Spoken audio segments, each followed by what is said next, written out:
I'm Shane Thomas, and this is Analysing Doctor Who. I'm joined by Emma Foster, Ro Karen, and Rick Tatro, and we are here to analyse the entire last series of Doctor Who. So if you have any thoughts on our thoughts or anything else Doctor Who based, you can email us at analysingdoctorwho@gmail.com. So we do it slightly differently because we're analysing a whole series, not just an episode. Emma, can you just give me it doesn't have to be your favourite, but just a high point from the last series, which can be kind of anything?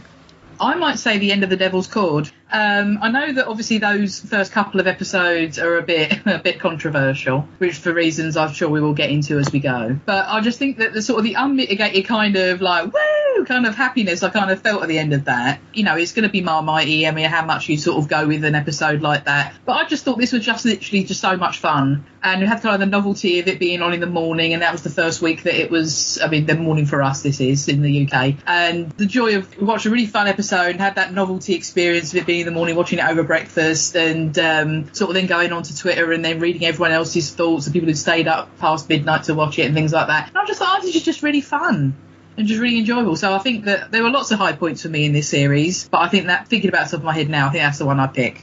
When we did our episode about, I was less high on, I didn't hate Devil's Cord, but I was less high on it. But that you're thinking about the music fight and stuff in terms of those sequences. Yeah.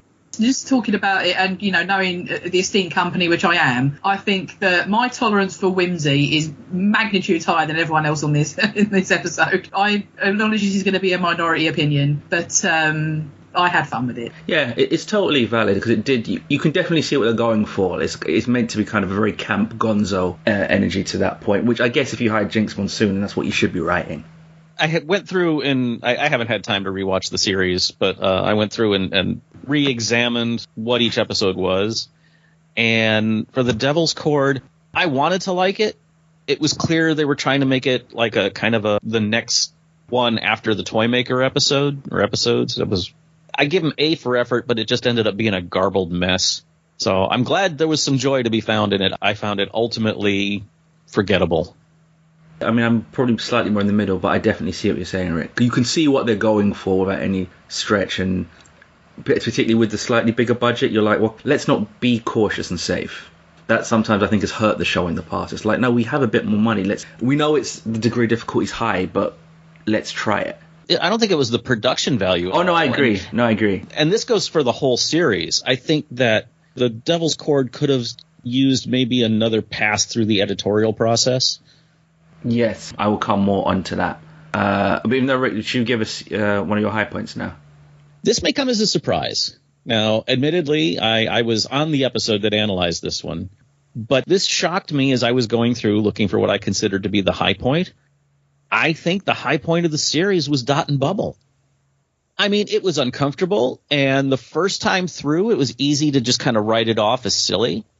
But when you look what they were saying in that episode and just kind of get past the superficiality of it, and especially the end, you know, we talked about this when we analyzed the episode. There was some wondering, are they going to address in any way the fact that the new Doctor is black? Or are they just going to sidestep it? There were those same questions when Jodie first came on. But the fact that there was such a multi-layered message in Dot and Bubble, and such a daring denouement, if I may be pretentious, there's the word I'm looking for. I really think that episode, despite having a lot going against it, showed me what these writers and what these actors can do. In the Comic-Con interview, that is the latest episode, also the Doctor Who podcast, when Russell and Ncuti and Millie did the Comic-Con panel. Everyone was kind of expecting a story about racism to happen in the past. Like, what will happen in 1600? What will happen in 1800? And I thought, well, like we're rid of that problem now. So I very much wanted to do that.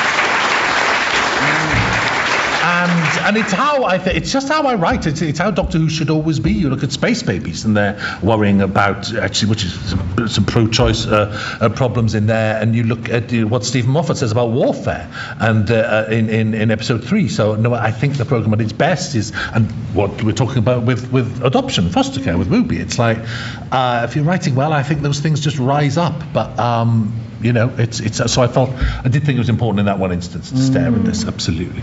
It would manifest differently in the world of Dot and Bubble than it would if you set it somewhere in the 17th century Portugal, but there's no reason why you can't do it, in a futuristic time, but in a way that probably that probably caught some viewers out, because you're not expecting to see that topic addressed in this time, which I think says more about audience expectations than it does about anyone actually involved in the show.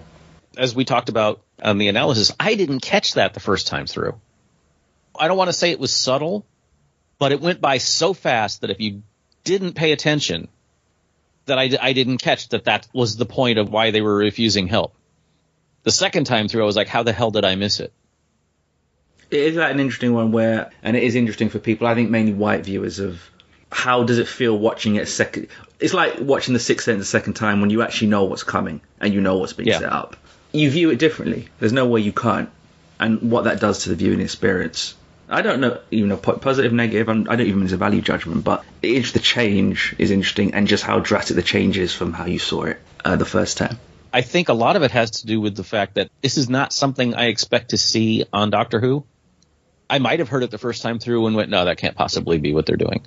I think as well, it's when you watch Doctor Who, you have a certain expectation that some good's going to come out of whatever happens in an episode, if you see what I mean. Even if there's a cataclysm, the Doctor's going to save somebody, or something positive will come out of it no matter what. But I mean, in Dot and Bubble, we are confronted with a society that is truly worthless. There's kind of almost a hopelessness about it, which is shocking if you're going in with the mindset of watching a Doctor Who episode. Because obviously, if there's some sci-fi you watch and you think, oh, well, that might happen. But I mean, that's what you expect from an episode of Black Mirror. It's not necessarily what you would expect from Doctor Who. Exactly. And Shane, you also made a good point on the episode where you said that this was an exploration of racism for white people. Yeah, I stand by that. I don't have a problem with that, but yeah. I totally agree with you. It's showing it in all of its ugliness with no amelioration, no, okay, it's all better now.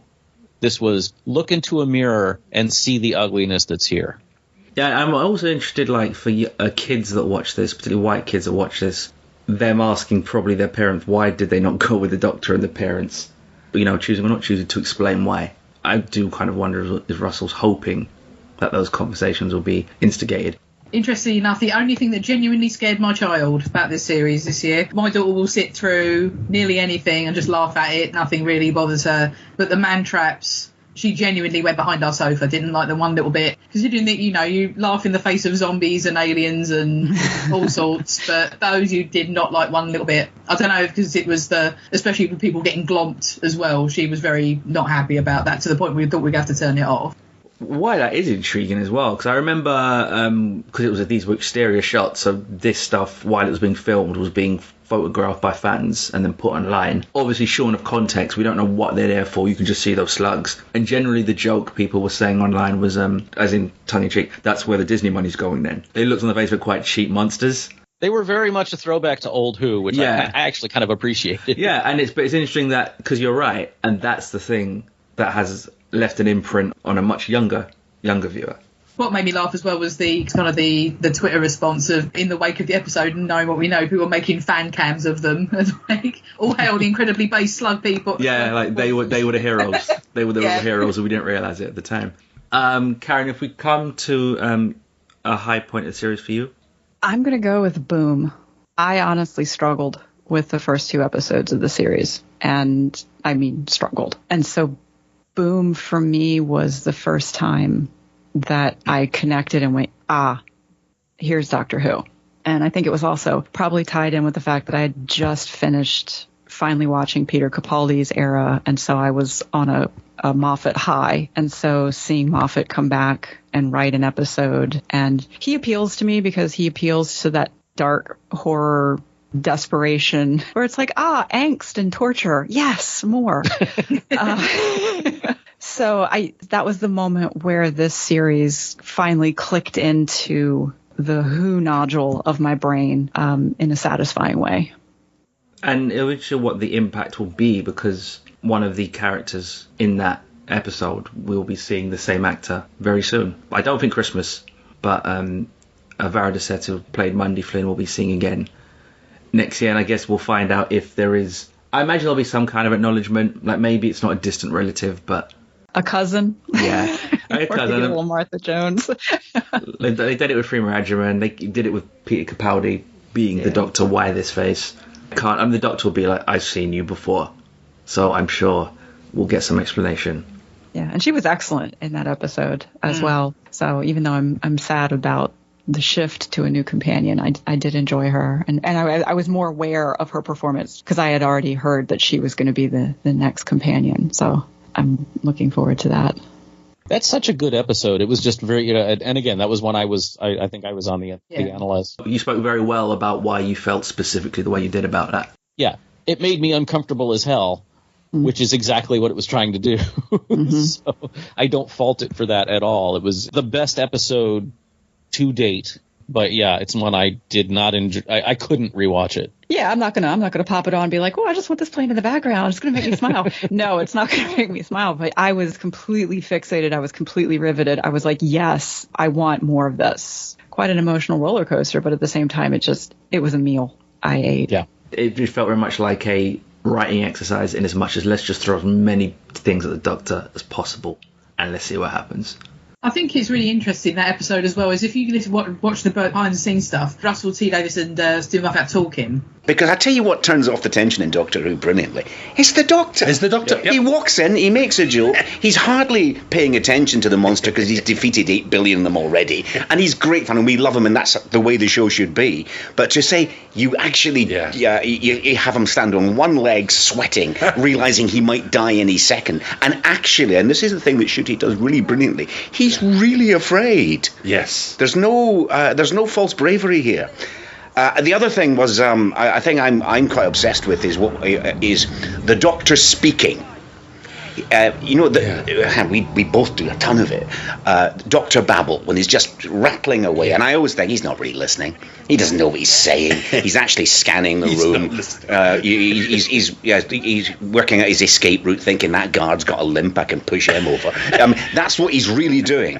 But in this one, he can't do any of that. And when he starts to babble occasionally, Ruby just switches him off. Says, "No, don't babble, just talk." That's really interesting. You've really you focused all the attention into one thing and stopped all of that, haven't you? You can't do any of it. To get out, and he's helpless. Yeah, he has to keep asking for help, which is a very unusual look for the Doctor. It seems to me that Russell T and Steve Moffat both are like, when they sit down to write a new episode, the first thing they do is, right, how can I take him out of it? How can I disable him? How can I stop him from just basically walking through this episode like a god and solving it in 5 minutes? And that's kind of his starting point from these episodes, and obviously Boom is kind of the zenith of that idea.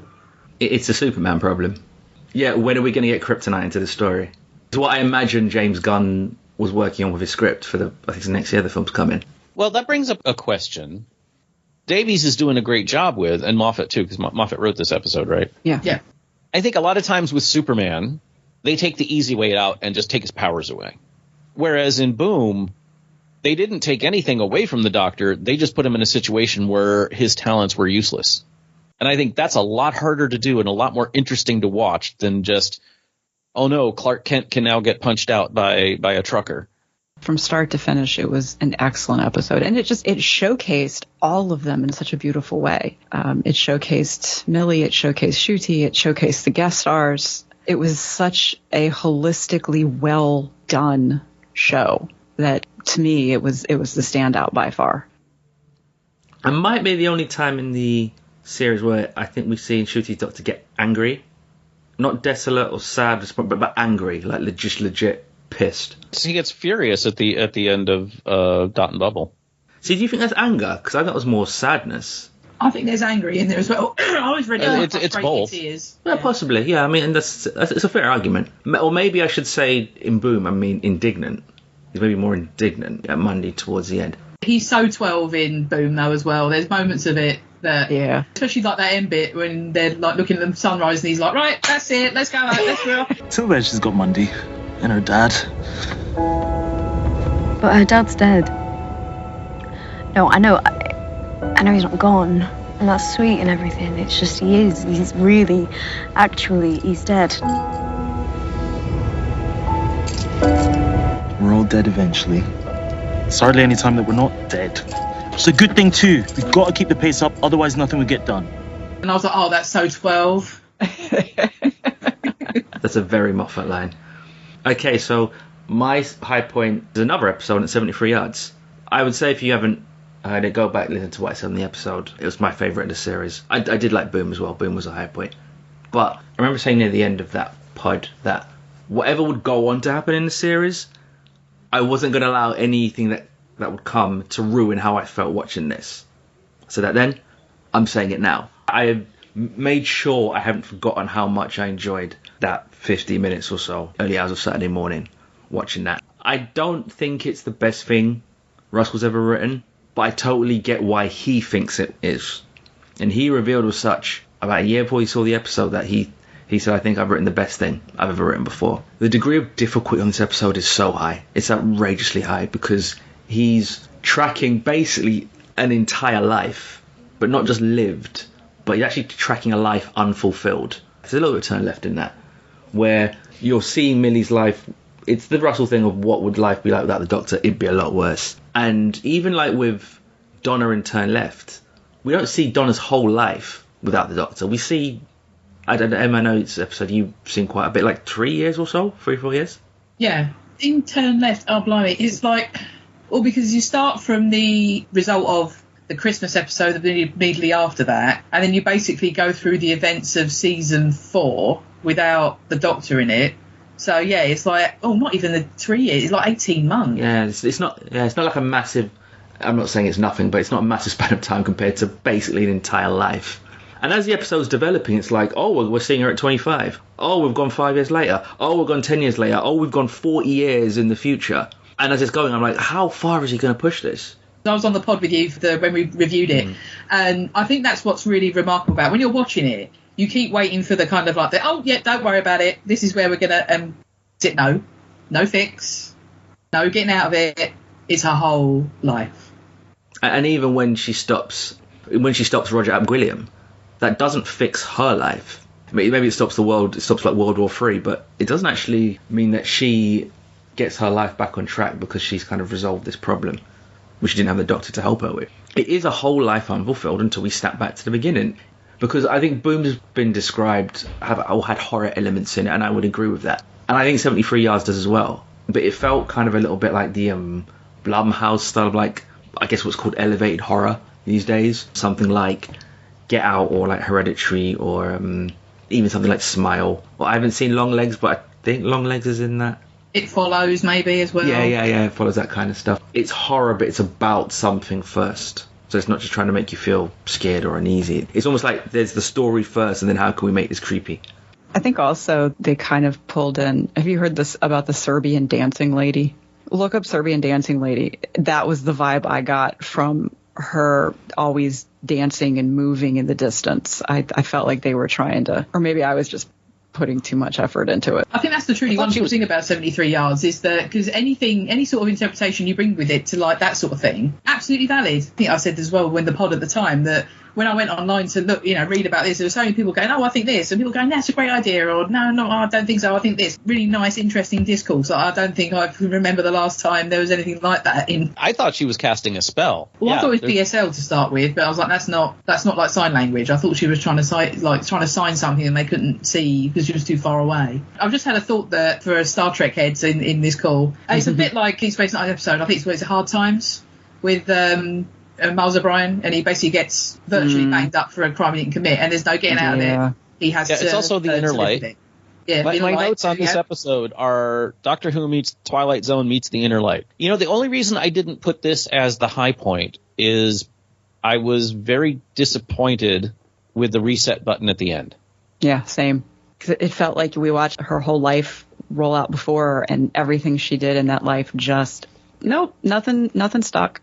It was all a dream by Bobby in the shower. To be honest, though, I will say I felt that a bit. But if we go and look at the Empire of Death, there's something breaking through. I don't think we can close the book on this yet. I would like to see that because I love this episode. And if at some point what happened in it has some consequence or repercussions or effect later on, that will completely change my attitude towards this episode because I loved it right up until the end. I definitely get the feeling that they're going to revisit the Prime Minister character again. Yeah, but my concern, 100%, he will return. Yeah, but my concern and what was stuck in my head is, well, but she won't be the companion anymore. So what? How will that? Maybe that'll bring her back. I would love to see it because I would love to see more of Ruby Sunday. We will be seeing some of her in the next series. She won't be full-time presence. I'm well documented ever since Voyager Year of Hell copped out. I don't like the reset button. And as soon as you're in an episode of one of our genre shows and like a main character gets killed or vastly changed, this is a time travel episode. They're going to put it all back at the end. And they did this, and I was so disappointed that they did. I think some people had that opinion, which I do understand. To piggyback Emma's point, it doesn't feel like that's totally done. I was so transfixed during this episode. And this came a week after Boom, so I think this was the high point of the series. Not that I thought this whole show's changed, but it's kind of like, oh, if Doctor Who can do this, then the sky kind of felt the limit for the show, if this is what it's capable of giving us. That's one big difference, I think, between this series, by the way, and the last era of the show. Because not every episode of this series was good, and we're going to get into more low points in a minute, but we weren't getting anything like 73 yards 3-4 years ago. I don't even mean in terms of quality, but even in concept and idea, it's a really bold idea, very difficult to pull off.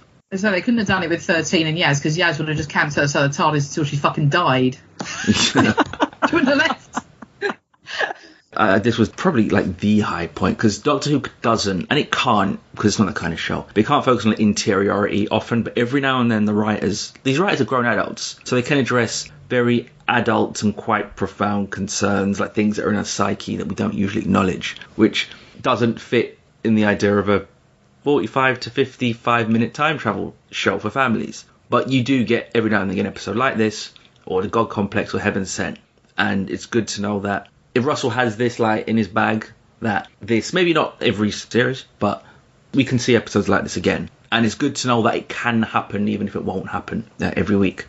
So if we do come to a low point of the series, please, Karen. Space Babies. For me, that is the worst episode of Doctor Who I have ever seen. I didn't see anything about it on Disney+.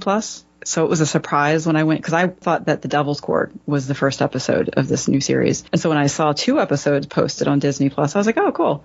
I literally stopped my workout, because that's usually when I watch Doctor Who, is when I'm working out. I just sat there staring at the screen halfway through this episode, and I remember saying out loud, what the fuck is this? And I thought, honestly, that it was Disney taking a piss take and being like, we've got so much money, we're going to make an April Fool's Day joke episode just to trick you all. If they hadn't posted 2 episodes and I had been able to at least climb back out of my fury over Space Babies with Devil's Cord, I question, would I have come back? Because it was, to me, that terrible of an episode. Is it like the concept or the execution? All of it. Everything about it. It was like, I will never watch that episode again. It was just that off-putting to me. Everything about it. It felt like it wasn't even the Doctor and a companion. It felt like 2 companions running around for an entire episode. I didn't connect with him as the Doctor until The Devil's Cord. He didn't come across as the Doctor to me in that episode. So there were just so many things wrong with that episode, in my opinion. That, for me, will be not only the low point of this series, but the low point of all Doctor Who. There's more Doctor Who to come yet, mate. Don't I mean, got to say, this is like, it's so funny to me. I'm not like shitting on your feelings, because I understand how people feel about this. I like Space Babies. I quite liked it. Come at me, bro. I liked it. It was fun. I'm not going to come after anybody who enjoyed it. I'm just, for me, I was sitting there the whole time going, what the fuck is this? Fair enough. Yeah, but I just thought it was one of those ones of like, oh, it's just a laugh. It's a funny, it's one of those ones I can see, like, if I wasn't feeling very well and I was like, oh, I want to stick some Who on and just chill, I would stick Space Babies on. I feel like if it wasn't Ncuti's first actual episode, like if it was something like maybe like a filler episode in the middle of a season, which I don't really think British TV has a lot of filler episodes. We have no time for that, mate. We're the ones who have filler episodes, because we're like, let's have 26 episodes or whatever we do now. If it had been one of those episodes, like sort of tucked in the middle of a season, I probably wouldn't have given that much of a shit about it. I'd be like, okay, well, they were tired. They probably had low budget, whatever. But it was the first episode. Oh, come on. Don't do this to me. Should we talk about it now, or should we talk about later about the order of this series? That is maybe one of the biggest bones of contention, I think. The thing about Doctor Who, it can always get better and it can always get worse. It's truly timey-wimey. It exists in both those states at the same time. Sorry, Emmy, you were going to say about the order. Yeah, so basically one of the things that kind of went round, especially after Devil's Call went out, because there's that line in Devil's Call about the Ruby. He says sort of, what time is it for you? And she says July 2024, which is about 6 months after the events of when she leaves in Space Babies. And we're like, hang a minute, we've got a big gap here, which shouldn't be here. So everyone's like, okay, well, perhaps it'll get explained. It don't. So basically a lot of people, myself included, think that this series was broadcast in not the intended order it was initially supposed to go out in. Oh. I especially think that Rogue was probably meant to be episode 2 and Devil's Call episode 6. But because Eurovision was the same day as the premiere, and it was a 2-episode premiere, they wanted Devil's Call obviously the same time as Eurovision. You know, get that big old camp, sort of big gay day sort of thing over here, right? So they adamantly deny this. I think they've been asked and they said, no, it was always going to be this order. But if there's lots of videos on YouTube of people sort of watching this series in different orders now, and it makes way more narrative sense and it makes much more of a flow sense to, if you don't do anything else, to switch Rogue and Devil's Cord. A lot of it was there was a lot of problems as well. I mean, it's why you've got episodes on 73 yards, because Ncuti's availability was very sort of variable during series 1. So I think they were just obviously trying to juggle him more than anything. That's why you have, I mean, because there are a lot of people say, I mean, it's something I think we'll talk about more and more as we go through. Another thing with this series, in that you've only got these very few episodes and you have these whole sways of time where Ruby and the Doctor aren't really together, and that's because of Ncuti's availability. And I was like, well, it's one of those things of, do you want him or not? Because if you want him, this is what we have to do. And we can do it for series 1. We survived it, got good episodes out of it. Series 2 won't be the same problem because he will have finished sex education and things like that. So this is the kind of the price of admission with Ncuti, and I think it was worth paying. Oh, also, didn't you tell me when we were talking about Dot and Bubble that Ncuti's first day shooting was the scene on the dock when the real shit of the episode is revealed? Yeah, he walked from his trailer to that set. Day 1 for him. Wow. So 73 yards was Millie's day 1. I think she was actually playing the 25-year-old Ruby in her very first scene. And there was discussion. I don't think it was done in a heartless way. There was discussions about, should we give Ncuti that scene first up? Are we asking too much for him? And they, by the way, I think they both succeeded. They both were up to the task. But both of them were really shoved in the deep end first day. But yes, as Emma says, partly because of the scheduling.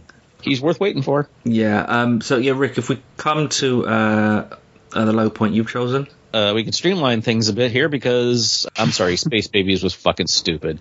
And there's one thing that didn't come up that I just want to point out.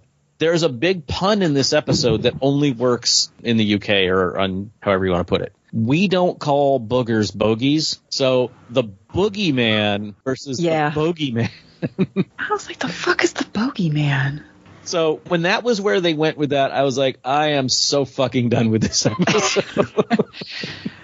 Yeah, and then what ran the ship? I was like, shit. Literally, shit. You know, it's not like I hated it when we were watching it. I literally had a look on my face like, this is worse than sticking a glow stick inside a ball of bubble wrap and calling it the Rutan, you know? It was just like, you've got the budget to do something amazing and you're doing this. I was dumbfounded through the whole episode. I mean, what I say, man, I didn't mind it at all. I don't think this episode I'll go out my way to see again, but it was incredibly silly. Which the show, I mean, Russell in particular has done that before. I will say I was surprised that was the first episode. I thought particularly new audience, particularly new transatlantic audience. I was surprised you were throwing that at them first up. And I think it's interesting that Karen and I, the Americans on this podcast right now, didn't like it, and you all, Emma and Shane, the Brits in this show, enjoyed it. And I'm not sure if there's a cultural difference, because I know, you know, we Americans like stupid shit. We're not particularly sophisticated. But this one was just like, really? And I think maybe you're right. Maybe if it had been further, you know, down the line, Or like maybe even just as like maybe a his palate next cleanser between some of like, the heavier ones. Like his next season, maybe. Put this like his next season, maybe. Put this somewhere else, but not the first episode. Well, I was expecting something bigger. I definitely was going into it thinking it was going to be something bigger, but not minding what I got. But you think something that has a more eventized energy to it. So you think of like Matt Smith's first episode, The 11th Hour. That was fast and bold and in some ways in tone, not American in terms of where it was set, but in terms of the pacing and stuff. And Space Babies isn't like that. And also coming off the heels of Church on Ruby Road, because I liked most of Church on Ruby Road, but I hated the goblin part of it. Oh, fuck the goblins. And so that was our first introduction, not counting the end of the Toymaster thing. Mm-hmm. That was really our first introduction to Ncuti and Millie. Like we just said, I liked most of the episode, just the whole goblin thing was stupid. And then the next thing we get is Space Babies, and I'm like, is this where we're going with the series? There wasn't a chance of me not finishing the series, but after Space Babies, I had little hope. Do wonder, did you also, this would be understandable if the answer is yes, you both partly felt that is because of what we've had recently, where we've had that feeling of, oh, this is going to be it, isn't it? Like, this is it, this is what we're getting. Yeah, that's what it was starting to feel like. Yeah, and we hadn't been given reason in the past to be optimistic. Exactly, yeah. which may have contributed, where less tolerance for benefit of the doubt because we've done that in the past and our patience wasn't rewarded. If you hate this episode, remember when they announced Jodie, and internet assholes notwithstanding, I was ecstatic. Yeah, I think a lot of us were. All of our group was ecstatic, and we watched as the stories were, let's be generous and say, uneven. And then when she finally left, it was like, I'll miss Jodie, but I won't miss this particular writing staff. And then they announced Ncuti, and again, fucking great. Drink the tears of the anti-woke crowd. I'm enjoying every bit of whining I see online. And then we start with Church on Ruby Road and Space Babies, and I'm like, oh, fuck, here we go again. Yeah. Then The Devil's Chord was better, but as I said before, it was just kind of a mess. And then boom, and then it went up from there. I have to remind myself, and I think we always do, as a Star Trek fan, I totally have to remind myself this frequently. First season, even if it's a show that's been around for 60 years, the first season is still the first season. It's people who haven't worked together yet trying to find the rhythm of how to work together. I don't know that Space Babies was worse than the Pyramid at the End of Time or whatever the hell that one was with Capaldi, which was... I will fucking watch that episode every day for the rest of my life before I ever watch Space Babies again. I'll just say, watch that episode again. It's actually not that bad. Because I've heard people talk about how bad it was, and I'm like, the fuck? I didn't think it was that bad. I'm like, Space Babies, bitch. With that Pyramids one, it's because it comes after like Veritas and things like that, which isn't a remarkably good episode, and then you get, okay, it didn't quite land. Again, you get that internet like overreaction. Everything is like the worst thing or the best thing. That whole kind of pressure cooker of it as well, because as well at that time we were getting towards the end of Capaldi's time, and we knew it. So when you get a bit of a clanger like that, it feels like much more of a disappointment. It's something I talked about, I think. When we did Empire of Death, when we were talking about that on the pod, is that we were just happened to be watching some other episodes, and we were watching Hellbent, which is the episode after Heaven Sent, which is, I think probably maybe the best episode of the Return series by some considerable distance. And at the time, Hellbent was absolutely panned and people hated it. And we went back and watched it, and it was like, fine, it's good, enjoyable episode. Yeah. Especially in the moment, it's such a pressure cooker and people overreact so much and take it so personally. But then you go back to them a little while later and all those emotions are out of it and you just watch it as an episode, it's really not that deep. It's, it's enjoyable. Yeah. A lot of these things are much more enjoyable with all this kind of pressure taken out of it. I didn't particularly enjoy it. I think it's Pyramid at the End of the World. I'm going off memory. I might be wrong. Yeah. But when you know the wider context of those episodes, I totally give Moffat a pass. Because when you find out what was going on in his actual life at the time, it's like, okay, fair enough, I'm not going to... Oh, was that... Oh, he was... Yeah, that's right. We talked about that at the time, too. But all of that kind of just falls away, and I just remember when I think, worst Doctor Who episode, Pyramid at the End of the World. Can't even remember why. Part of the reason why this podcast is going to be slightly different is because we are almost reanalyzing and maybe recontextualizing how we felt about things at the time. And because we've had the distance now, like, we're recording this a good while after Empire of Death. We've all had time, and I deliberately want to give us all time to properly think, okay, well, that's why I felt like that. And I might still feel like that, I might not, but now I have a clear idea why. Same thing as I'm sure Ro will attest as Star Trek fans. There are shows we absolutely hated when they aired, and then you go back and like, what was wrong with me? Why was, Tuvix isn't that bad. Neither is Threshold. No, Threshold is dog shit. I was going to take. I said 2 words for you: Sub Rosa. All right, that one, yeah. But that one has given us jokes that have lasted an eternity. I don't find them funny. Emma, we haven't come to your low point yet, have we? Thinking about it in the moment at the time when we were watching it, I think probably Empire of Death. I mean, I think deep down we all knew he wasn't going to stick the landing on Empire of Death, and it kind of didn't. And it was the one that we stayed up for at midnight to watch it. Everyone else, all the other ones we watched at breakfast time the next day. And I think the most damning thing was Chuck turned around to me the next morning after we were sort of up and sleep deprived. If you knew what you know now, would you have stayed up to watch it? Because I don't think I would have. And I was like, that's probably the most damning indictment I can think of that episode. Again, in hindsight, I've watched it several times since. Again, it's not as bad, but I think the amount of headcanoning you have to do to make that episode work, the subsequent kind of Russell T Davies won't stop explaining things about it, and it's like, please just shut up, you're not making it any better, just get on with doing series 2. I think just at the time it was that kind of like, I knew you were going to do that. I feel like I'm in like a relationship with him. It's like, and I've sent him out to like go shopping and he's bought the wrong thing. I knew you were going to do that, you dickhead. So, but yeah, it's that kind of like that really kind of deflated balloon feeling I felt at the end of Empire of Death, and then having to go to bed at like 2 o'clock in the morning and having to deal with a whingy toddler. I was like, mate, I should have just stayed in bed. I really feel for y'all. I remember before they aired the series, which it still just blows my mind that it's over already. I'm still having trouble coping with the 8 to 10 episode is considered a season now. But when they announced that the show would air in England at the same time it aired in the US, to me it sounded like bullshit. Was not cool because y'all had to stay up past midnight to see it. It's your show. Why are we the ones who take That's the priority? thing. It's not our show anymore. I mean, I think Shane talked about this. It's not ours. It doesn't just belong to us anymore. We've got to learn to share. It doesn't just belong to us. And then this season is the one that you all have had to cope with that. Because I think the words you used, Emma, are the words I have written down at the bottom of my list here. Didn't stick the landing. That's the biggest failing of this season. I think the season overall was fine. First season, they're finding their footing. Ncuti trying to figure out who his doctor is. Millie is trying to figure out who the hell she is. Davies is probably trying to, how to fit the doctor as he sees it into a world where this, instead of just, we make it over here and if you Yanks like it, fine, he now has to make the balance between the U.S. as a major market for Doctor Who and the U.K. as a major market for Doctor Who with two very different requirements. I don't discount Davies being able to juggle this because it can't be easy.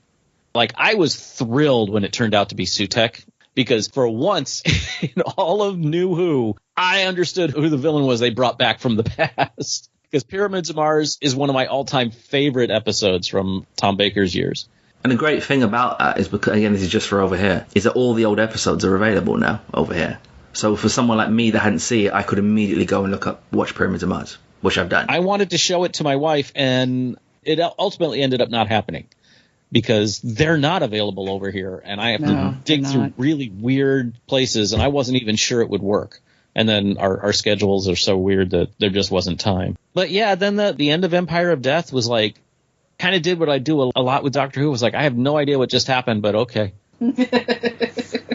For me, for that last episode, it sort of raised an issue that I don't think Davies considered when he decided to bi-generate the Doctors. Because I was thinking, well, there's another TARDIS sitting in a garden, and there's another Doctor. Why do we have to cobble together a TARDIS out of hopes and dreams and thoughts and prayers? There's a TARDIS over there. Can you go get that TARDIS? If it's been dusted, because the TARDIS is alive, so if it's been dusted by the dust of death, then it's dead. That's the point. And how much headcanon you have to do to make it work. It's like that old thing of when they introduced Torchwood, and when it all came out, and they were like, oh, that's all right. But then every time you're like, where the fuck is Torchwood then? Everything that ever happens, like, where are they? Where are they at? Or where were they doing with Unit? Well, Emma's, because I know Emma hasn't gone deep on this, but if you want to hear Emma's thoughts, she was on the podcast episode we did on Empire of Death. But this came up on the episode, is that you can actually use that argument for every single Doctor adventure. every Doctor's out there. Every TARDIS is out there somewhere. Or they were destroyed by the dust of death in this example. But where's the other TARDIS? Where's all the other TARDISes? The same with like every MCU film or any extended universe. You've got heroes everywhere, but they don't all show up at the same time. Why not? That I let go, because then it's like, well, I know we got all like 13 Doctors in Day of the Doctor, but it's like we could have done with you in some other episodes. And also with just problems that exist in the universe. You don't always see the Doctor, you don't always see multiple Doctors. And that argument is fine, but we have to kind of keep that same energy for basically every Doctor Who episode ever. I think that he made it worse, though, with the bi-generation, because with the previous Doctors, it was like, oh, well, they're gone. I mean, they're not really, because, you know, timey-wimey, wibbly-wobbly, ha-ha. But this, it's legitimately, there are 2 Doctors, and that's always going to be stuck. Or if you go by, we don't get the behind-the-scenes stuff unless we go sailing. I didn't know that Russell T Davies had said that all of the Doctors had bi-generated. Oh, no, that's not canon. No, he said he imagined that. That's him doing his fan thing. I'm going to come on onto that in a minute. No, that's actually not official. Okay. As far as we know in the show, until it's just 14 to 15, and that's it. But yeah, so that's always, like you said, Emma, it's always in the back of my head. Oh, well, 14's out there, and his TARDIS is out there, so... But yeah, just don't do that. I get it. Yeah, so basically my low point is more a macro point, but it does touch on some stuff that's come up that Emma's just said. And I think it's Russell dealing with the demands of being the showrunner in this age, the age of social media and the internet, the age of Reddit. Like, I do wonder if at times Russell's like, this job is it's almost like a new job, even though I've done it, I haven't. I think he's actually done quite well in managing the external demands. So I think he spoke recently that this was a fight. It took over a year to get all the episodes on iPlayer in the UK. And the behind the scenes shows now, he shows up on the podcast sometimes, and they do director's commentary for a few episodes. Those are particularly interesting. He's increased the production team. They had to do that. I think they've managed the increase in money quite well. They don't look overwhelmed by it, but the show does look better. Some things I don't think he's done well, and this is what I mentioned, he's trying to be a bit like James Gunn. Like, stop trying to explain everything to fans who demand answers. Just ignore them. And stuff like, I try to remember the answer he gave. I can't remember what it was, but it wasn't very convincing about that alleged 6 month gap between Devil's Cord and Space Babies. He did try to retcon it, and it wasn't very impressive. And there are times where he's tried to say, oh no, well, here's why this happened. And sometimes, he's just literally thoughts on the top of his head. And sometimes people take it seriously and run with it. So like the whole bi-generation thing, can't they all be bi-generated? He said that's what I imagine happened. He said it on the director's commentary for the Giggle. Yeah, that's what I imagine happened with each of them. But that's never been committed to script. But now that is out there, and now you have loads of fans arguing about it in a lot less civil ways than we are right now. Saying, well, that's now a thing, and it's like, well, it's not technically a thing. And I don't think he's always managed that, but it's not like he's done something wrong or he's been out of line. It's just because the demands of the job are different. And I think he's probably readjusting a little bit to that. Along with that, I think the bigger issue is he wrote too many episodes himself. There's 8 episodes and he wrote 6. Yeah. He should not be writing 6. That's too many. I'm sure these were ideas that have been bouncing around his head for years. Save them. Keep a couple back. He did mention, I think it might change for 2025, but how every episode is written by a white person and only one was written by 2 women, and that's it. And that isn't even so much of as we saw with how well he executed Dot and Bubble. It's not, not kind of an anti-woke movement. It's because he wrote 6. There's only 2 left. And Moffat had 1. I get why you give Moffat 1, so now you got 1 left. And that's Rogue. So don't write so many episodes. I don't think you need to write more than 4. I think you write the opener, you write the finale, and maybe 1 or 2 in between. You don't need to write any more than 4. Focus more on controlling the overall direction of the car, because I think that's where things like Devil's Cord being number 2 and possibly should have been number 6, and maybe Rogue should have been number 2, and all that kind of stuff. That's the kind of stuff that falls by the wayside if you're just busy writing, because that's the fundament of these shows. The actors need stuff to act with. They need words, they need dialogue, they need actions. So I think that workload is just probably too much. And as a broader point, where I think this isn't Russell's fault, but this is something that I think he's run into, is in our Discord not long ago, Matt Zipka made a really good point. And he wasn't talking about Doctor Who, but I think this applies to Doctor Who, where he's talking about fandoms just seem to be imploding, I think was his words. Very, very interesting point he made, because not only is he running into this age, more online age, but he's running into a different type of culture of fandom. Like, I saw a note online where someone said some of the problems with this year's season of Doctor Who, for specifically the online people, is that they didn't want Russell T Davies' Doctor Who back. They wanted the experience of watching as a child back, which is literally not possible. Well, I mean, it's further to that point. I think that a lot of the people who are saying that, if they watched Russell T Davies 1 as an adult, they would have hated it. It made me feel a million billion years old reading opinions about Doctor Who, and especially like when Doctor Bubble dropped and things like that, where people absolutely loved it and things. People saying, oh, this is like when I was 8 watching Partners in Crime, and I'm like, let me just fucking die and just go, because I mean, it's such a strange. I mean, Rick's gonna yell at me for, you always yell at me when I talk about being old, but having just turned 41, I'm feeling it a bit. You're allowed. I'm learning to let go of that. I'm old, but I've been saying I've been old since 26, so I gotta lighten up on y'all being younger than me, but saying you're old. So. It was just, I mean, it's something that's so interesting that happened. Someone tweeted a thing from Smith and Jones. So what is that thing? Where's it from? The planet Zavirax? It's just a slab. There's a Virax advert. So basically it's a cold sore cream. So at the time it was one of those adverts that sort of was everywhere, and it sort of caught the zeitgeist a bit. This was before memes were a thing, but if it was on now it would be meme to death. It was basically, you know, this sort of motorcycle rider who's going around and keeps their helmet on, so they've got a big ugly cold sore, and they're like, I'll use this Virax cream, and then they take the head of the helmet off. This is an incredibly hot woman, you know, now with no facial blemishes. And in Smith and Jones, the slab, so the one of the antagonist characters looks like the Zavirax person, and of course they referenced that in the episode. And now obviously there was someone saying, if you're under the age of, I think what they say 30 or something, do you understand what this is referencing? And none of them did. No. You think Zavirax is an alien planet? Yeah. So it was just talking about the past as a foreign country. Smith and Jones was made in 2008? Hold on, 2007. 2007. So it would have been filmed in 2006 and probably written in 2005. So we're coming up on 20 years since that episode was in production. As a person, especially online, where, you know, the totality of human knowledge is kind of on there, you just expect everyone to kind of be in the same headspace as you and understand the culture and references in these episodes the same way that you do. But I think you forget that there's people coming to this who are young. They're coming into it late. Obviously they're watching it now. They're watching it last couple of years. They've come in with Jodie. They came in with, well, probably not a lot with Capaldi. Came in with Matt Smith.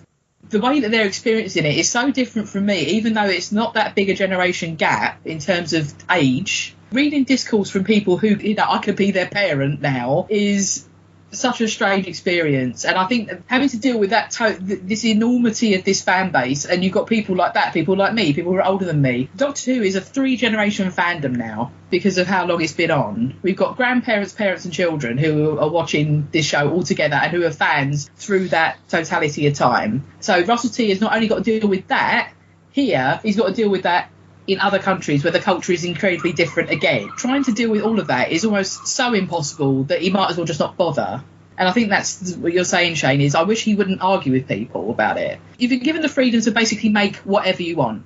Things as different from Space Babies and 73 Yards, all in one 8-episode package. You shouldn't spend all your time arguing macro points with all these nerds, because for the one that you pacify, that there's going to be 3 more people that think you're a dickhead because you said it. You know, Not every 45 minutes of Doctor Who is a referendum on Doctor Who as a whole. So just do what you want and don't explain it. Just write it. And then if people dig it, they dig it. If they don't, they don't. That is the unfortunate thing of this show. It lives or it dies depending on what you do, no matter what. So just do it.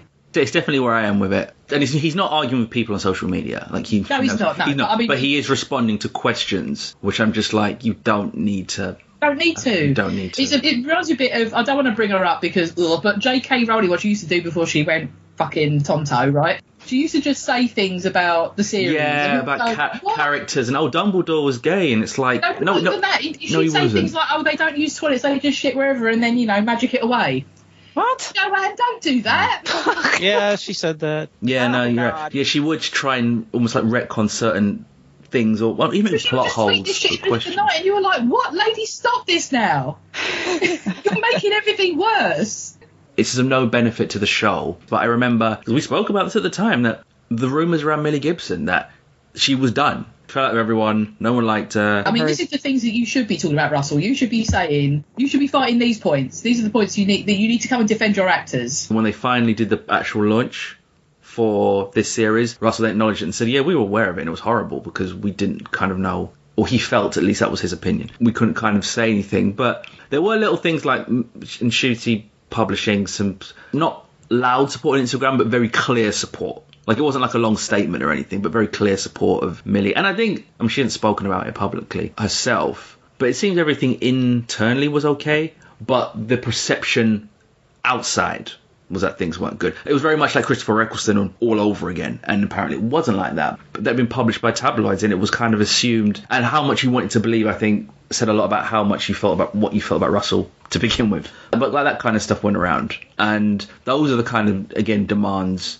that come with being the showrunner. And hopefully he'll learn and do a slightly better job. But he is quite active on Instagram, but not always directly with others. But he clearly knows what's being said online, and I don't think he has to react to it as much. We're talking about generation gaps. This has got to be the first time. I mean, because all these other things, obviously Billy Piper was much younger, but obviously his lead was sort of his age, right? Now his leads are Gen Z kids. He's considerably older than both of them. So like, why are we saying, yeah, he's online? He's not online like they're online. Oh, no, definitely not. So does he understand kind of the pressures that come with that? Because, I mean, I was surprised that they didn't come out and defend Millie Gibson, or they didn't come out and try and squash some of these stories, because it was so unfair to her. You know, like I say, rather than talking shit about continuity, I was like, Russell, this is where you need to come and talk, mate. Because she's a kid, man. She's 19. You need to come and be her sword and shield. It'll be interesting to see, like, in years to come. I feel like in conventions, Millie will be asked about this, like, in many years in the future.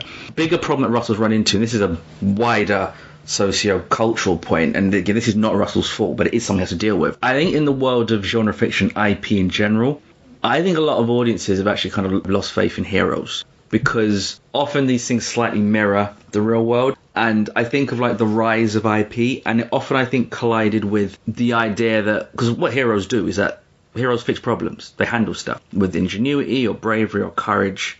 And we don't kind of have versions of that in the real world. I think 2020 election in particular felt like and I think what happened that year leading up to that election anyway. I think there was a feeling of, and coming out of the pandemic, there's a lot of talk when we were all indoors about, well, the way we've done things kind of hit its expiration date. We have to find a new way, and we didn't. And then I think there was a feeling, and this is me from the outside looking in with your election in the US, 2020 would be a change point, and it hasn't felt like that. I'm not even getting into stuff about specific policies, but it just hasn't felt like that, I think, to a lot of the public. So I just feel that you weave that into stories, and particularly this is a time when Avengers Endgame happened, but it hasn't kind of led to something, a kind of a new wave of optimism, of positive change, of any kind of progressive change. So what I think that's fed back into how we deal with, or how we interact with IP and genre stuff. And I think younger people in particular, all they've seen from the outside world is a lot of seemingly interchangeable people who actually can't fix problems, like whether it's climate change or income inequality or just kind of the things that people agree, yeah, that probably needs sorting. It's felt like, oh, these people, these supposedly smart people who wear suits can't actually fix anything. And because of that, I think the public has kind of, to an extent, lost faith in the idea, even in fiction, of, yeah, heroes come along and then they kind of save the day. And I think some people have slightly just turned off from that, because it's like, but yeah, that's not what things are like. I find it struggle to relate to these people because it's so far removed from my real world experience. Like RTD has in how he set this world up. He's called it the Hooniverse because he's a big MCU fan.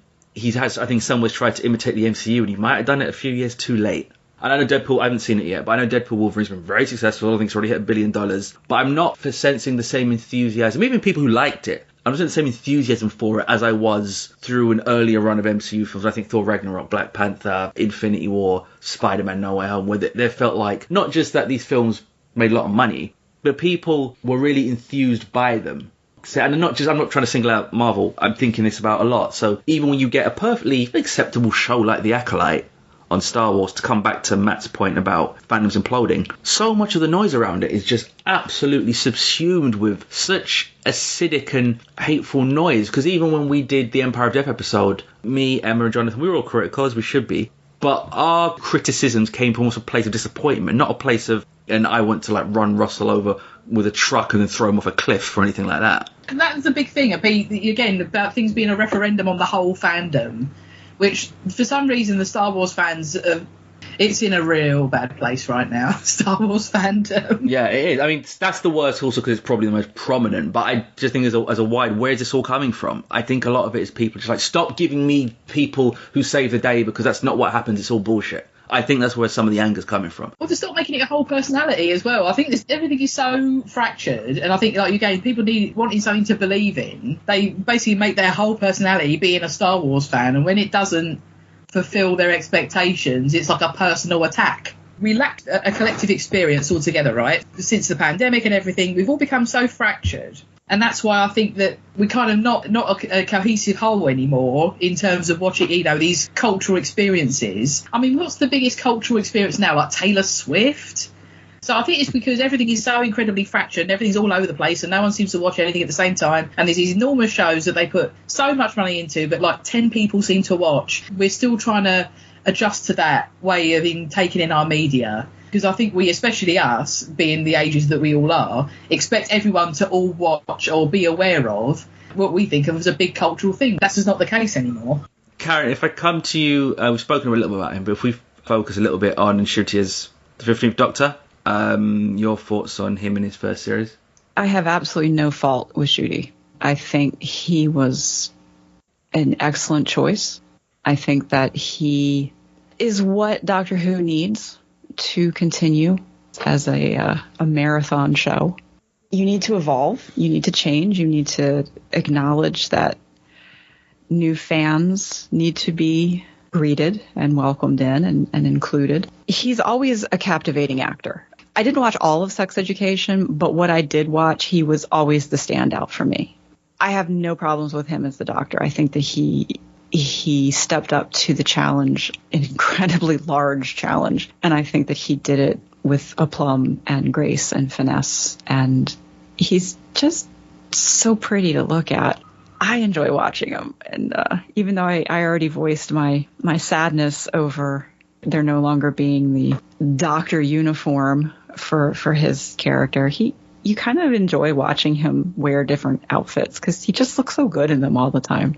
I hope that, we get him for the full, I guess the standard is 3 series. I hope that we can get a full 3 from him. I know that, have they confirmed a third? It is not confirmed of a third series yet. It's interesting, like one of the points you mentioned, and I wonder if this was a line of dialogue added on set in Empire of Death when Ncuti visits that desolate wasteland and sees the mother with the baby, Sian Clifford from Fleabag, and she says like twice, "Oh, you've got such a nice face." He does. He's a very attractive man. But you do wonder if like that wasn't in the initial scripts and then she had ad-libbed that until someone said, "You know what, you should say right now." Rick, if we come to you on Ncuti as a Doctor. When I think back on New Who, is that an acceptable term, by the way? I've used it a couple of times. I mean, more or less. I mean, technically this era is distinct from 9 to 14. Yeah, I'm thinking Chris Eccleston on, because I know sometimes New Trek is used in a pejorative sense. I am not using New Who in a pejorative sense. I'm just kind of delineating between the Doctor Who that was happening when I was a kid. Yeah, that and Colin Baker. I think that one of the outstanding through lines of the entire series of the rejuvenated Doctor Who show is that the casting has been excellent. Eccleston was great. I'm sorry it ended the way it did. I wanted more of him, but we all know that story. And then Tennant, and then Smith, and Capaldi, and Jodie, and now Ncuti. I don't think any of them were bad. In fact, they were all amazing, including Ncuti. I love Ncuti. I rejoiced when they announced his casting. There was no moment, no point where I thought this man cannot handle this role. And the further we get along with this series, because I think maybe in when was Eccleston's 2002? 2005. Yeah, 2005. Okay, that was kind of we're rebuilding. Doctor Who is this thing from the past. I don't think there was. I'm assuming, I haven't heard him say, but there probably wasn't that much pressure to live up to something at that point. Well, in a way, kind of yes and no. So, like, the expectations were low. I think a lot of people thought they'll get one series and just get cancelled again. But then Tennant came in and the show became an international phenomenon. I think to take the role of Doctor Who, or of the Doctor now, is an incredible undertaking. The only property that compares to it is Star Trek, because they're both about the same age, and they both carry about the same cachet of fandom, of scrutiny, etc. Whereas the difference is Doctor Who rides on the shoulders of one person. The role of the Doctor defines the show. And so that has got to be terrifying. I think the only thing, in just specifically speaking of the UK context, the only acting role that brings with more scrutiny, pressure, attention is James Bond. Yeah. I think that's more. But then once you get past James Bond, yeah, it's probably the Doctor. But Bond only does like one movie every 3 years. Yes. The fact that Ncuti's coming in as a young, gay, black man to step into this role where probably I don't know what the percentages are. Y'all, Emma, you and Shane have probably a better idea of what the fandom is like more than I do, because I totally stay away from it. But I'm sure that there is a significant percentage of Doctor Who fans who are not thrilled with those three things altogether. I'd say minority. I wouldn't say significant, but it's there. For me, just my personal experience, I think there's a lot of people who are much more willing to be loudly misogynist in public than they are racist. Okay. Okay. Yeah, and the distinction is loudly, but that's probably true. Online, I think that's true. Online. In terms of people I've met in real life, they're all middle-aged white gay dudes. Ncuti came in with that smile, that amazing smile from the get-go. And he dove in feet first and did not look back. I have not a single criticism for him at all. I love watching him work. I love watching him love to work. I love every time he hugs somebody. I love every time he cries, and I'm sure there's a lot of bitching about that. The only problems I have with him as the Doctor is not him. It's some of the writing. I don't understand why his Doctor gets terrified so much. And even then, when I say so much, it's probably only 2 or 3 times, but it feels like a lot more because I'm not used to it. And Shane, I know you've referenced people talking about the coward Doctor. I don't think he's a coward. A coward runs away. He doesn't run away. He just gets scared. And that's weird for me because I'm used to the Doctor being in command of at least himself or herself in all situations. And that's a me thing. I just, that's what I'm used to seeing. So seeing the Doctor afraid, to me, indicates shit's really about to go down. But this series, it didn't always mean that. And I'm not sure what it means. I'm not saying it doesn't mean anything. I'm not saying it's ruined anything for me. I'm hoping that... Okay, my headcanon for this is that splitting the Doctor in 2 is kind of like the old Star Trek episode where Kirk got split in 2, where this Doctor will eventually need to remerge with the Matt Smith Doctor who's having tea in Donna's garden to become the full being again. David Tennant. It's David Tennant. David Tennant. Not Matt Smith. Not Matt Smith, you're right. Did I say Matt Smith? Yes. He's busy riding dragons right now. Right, this is the kitchen making breakfast. She said you did. David Tennant, sorry. But anyway, you get my point. I kind of think that may be where they're going. If not, no big deal. I don't think so, no. I love Ncuti as the Doctor, bottom line. Okay, Emma, I'll bring you in on that now. It was a good idea to find the world's most charismatic man and make him the Doctor. Because it's one of those things of he's like so magnetic. Every time he's on the screen, he's not even talking, he's just standing there. And you just you can't take your eyes off him. He's like a sort of ethereal being. And the thing about with the clothes is every garment that's bought near him looks incredible. So why not dress him in everything you can find? I mean, there's a picture for the next series, 2025, and I won't say anything about the context why, but he's dressed like the traditional kind of, is it John Cleese Ministry of Funny Walks, with the bowler hat, umbrella, suitcase, he's got all of that. And he looks great. I saw these criticisms as well about that he's scared all the time and crying, and I think with this, I think that they talked about it in the giggle, that kind of vulnerability that the Doctor hasn't allowed himself to have because he's had to just crash from one crisis to another without stopping. Finally, he can just stop and rest. And like I said, he's done the therapy backwards almost, and he's allowing himself to feel those emotions, if you like. Some of the the criticism like he's just crying all the time and he's not brave and blah, blah, blah. I couldn't disagree more. There's a very famous line that the third Doctor says. What are you laughing at? You, my friend. You may be a very brilliant scientist, but you have very little understanding of people, particularly yourself. Courage isn't just a matter of not being frightened, you know. What is it, then? It's being afraid and doing what you have to do anyway, just as you did. Which is 100% what Ncuti Gatwa's Doctor is about. And for me, I think the people who are saying that, it's almost a bit like the thought that I just had now, is when you realise that your parent is fallible. Like, I remember the first time I saw my mum cry because of something that happened, and it like blew my mind a bit, because mummy doesn't cry, mummy's fine about everything.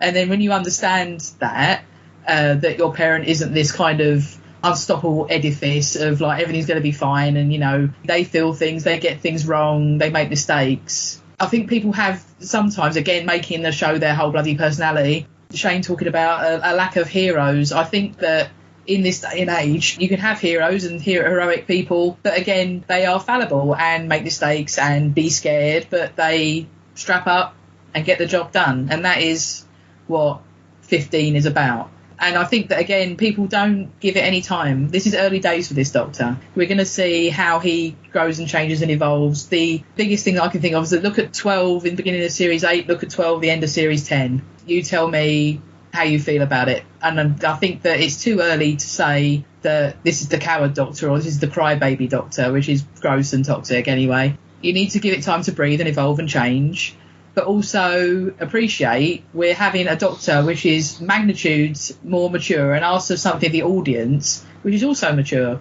which is to say, yeah, we believe in him as a hero, but he's also scared, because of course you would be scared if you were standing on a fucking landmine or you were confronted with a society of racist morons, met someone incredible and got swept up on it and they were taken away from you in a heartbeat. Now, of course, that would all those things would make you cry. So why shouldn't you bloody cry?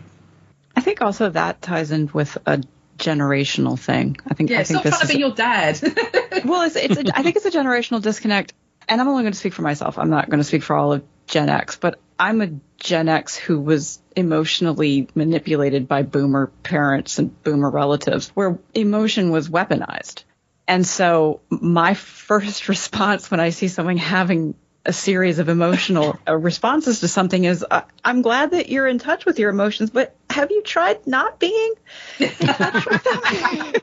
Karen, you're a true Brit, mate. You should do it. You're a true Brit. And so when I look at that, and again, it sort of ties back to my overall feelings about this series, is this is not my Doctor. I love Ncuti as the Doctor. He's not my Doctor. And I'm okay with that. Because Doctor Who, like Star Trek, it's a franchise. It's a marathon. It's a longevity situation.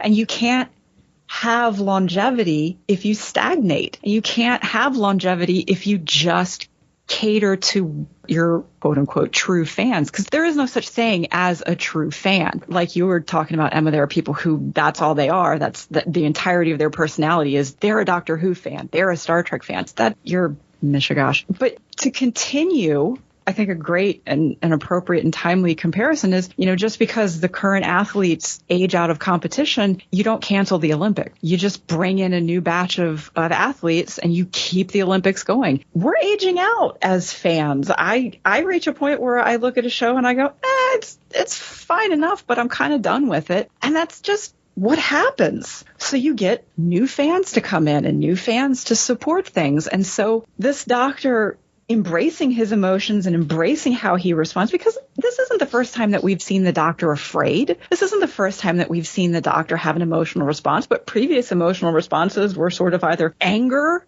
or just shutting down.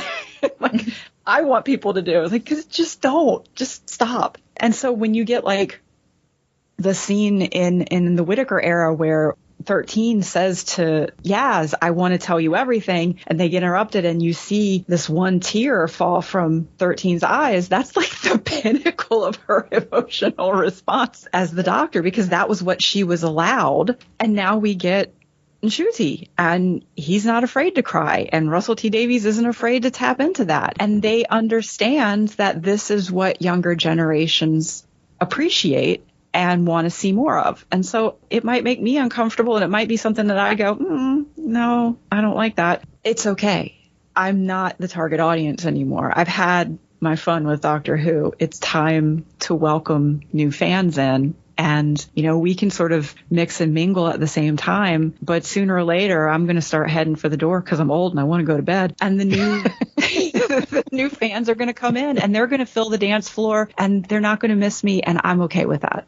So, yeah, he cries. Okay. And he gets the job done at the end of the day. He does what he's supposed to do. He does what the Doctor always does. He helps people. Let me clarify just really quick, because I love what you just said, Karen, but I want to make sure y'all understand what I was saying. I don't fault the Doctor for being afraid. I don't fault him for crying. But what has been in the past is when the Doctor is afraid, like, for example, the Pyramids of Mars, relevant to this season, the Doctor was his usual flippant, glib self until he realized he was dealing with Sutekh, and then he got afraid. I'm used to the Doctor being afraid when that means, oh my God, shit's gotten really bad. And I don't think that all of the time when this Doctor got afraid, it was that warranted. Again, I didn't hold it against him for being afraid. It just seemed like instead of being the absolute worst case scenario, oh shit, the Doctor's scared too, we're fucked. It was just kind of like, oh, this is a little awkward. Why is he afraid? That was kind of where I was coming from. Thinking off the top of my head, I wonder if the sort of the negative reaction to it is because it's kind of too real. Like, the last 5 years, like, if you've been a sentient human in the last 5 years, like, we've been through it, right? Yeah. All of us have been through it. And is the idea that we've got this Doctor who, has also been through it and has maybe got the sort of emotional response that maybe we would have in that reflection. It's like, dude, it's too real. It's too much. Just take me away. Like, I want a fantasy land where just this bloke comes along and he fixes everything and it's just all fine and he's not worried about it, because I don't want to be worried about it. My real life is too much. Take me away from it. I don't want real. I just want pretend.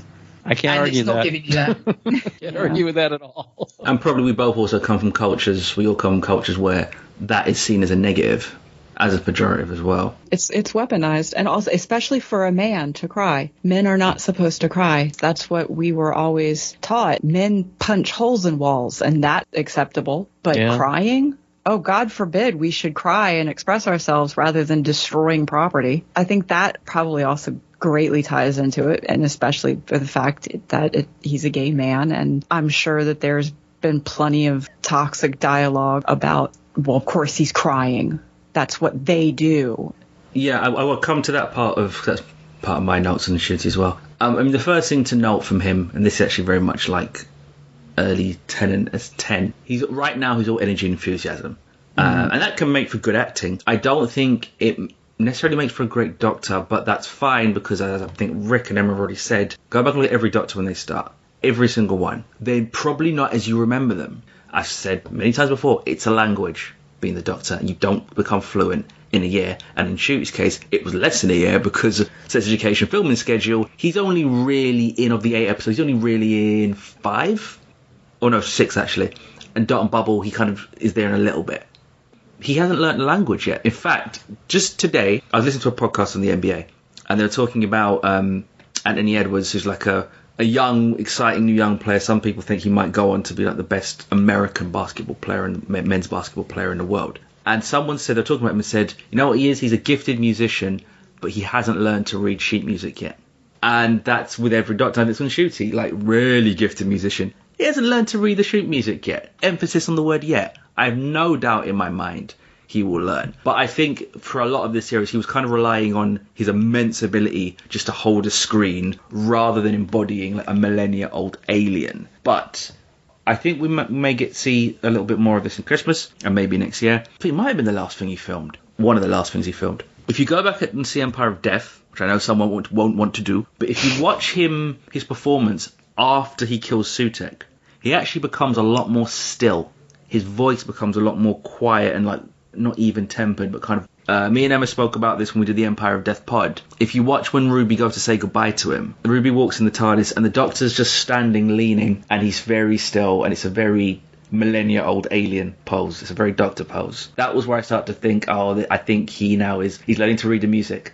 His performance is different, which not just shows his immense ability as an actor. It comes with everyone. It comes with all of them. You do have to give him at least a year, minimum a year. And he hasn't even really had technically a year if you really think about the amount of episodes that he's done. I'm not selling any of my Ncuti stock.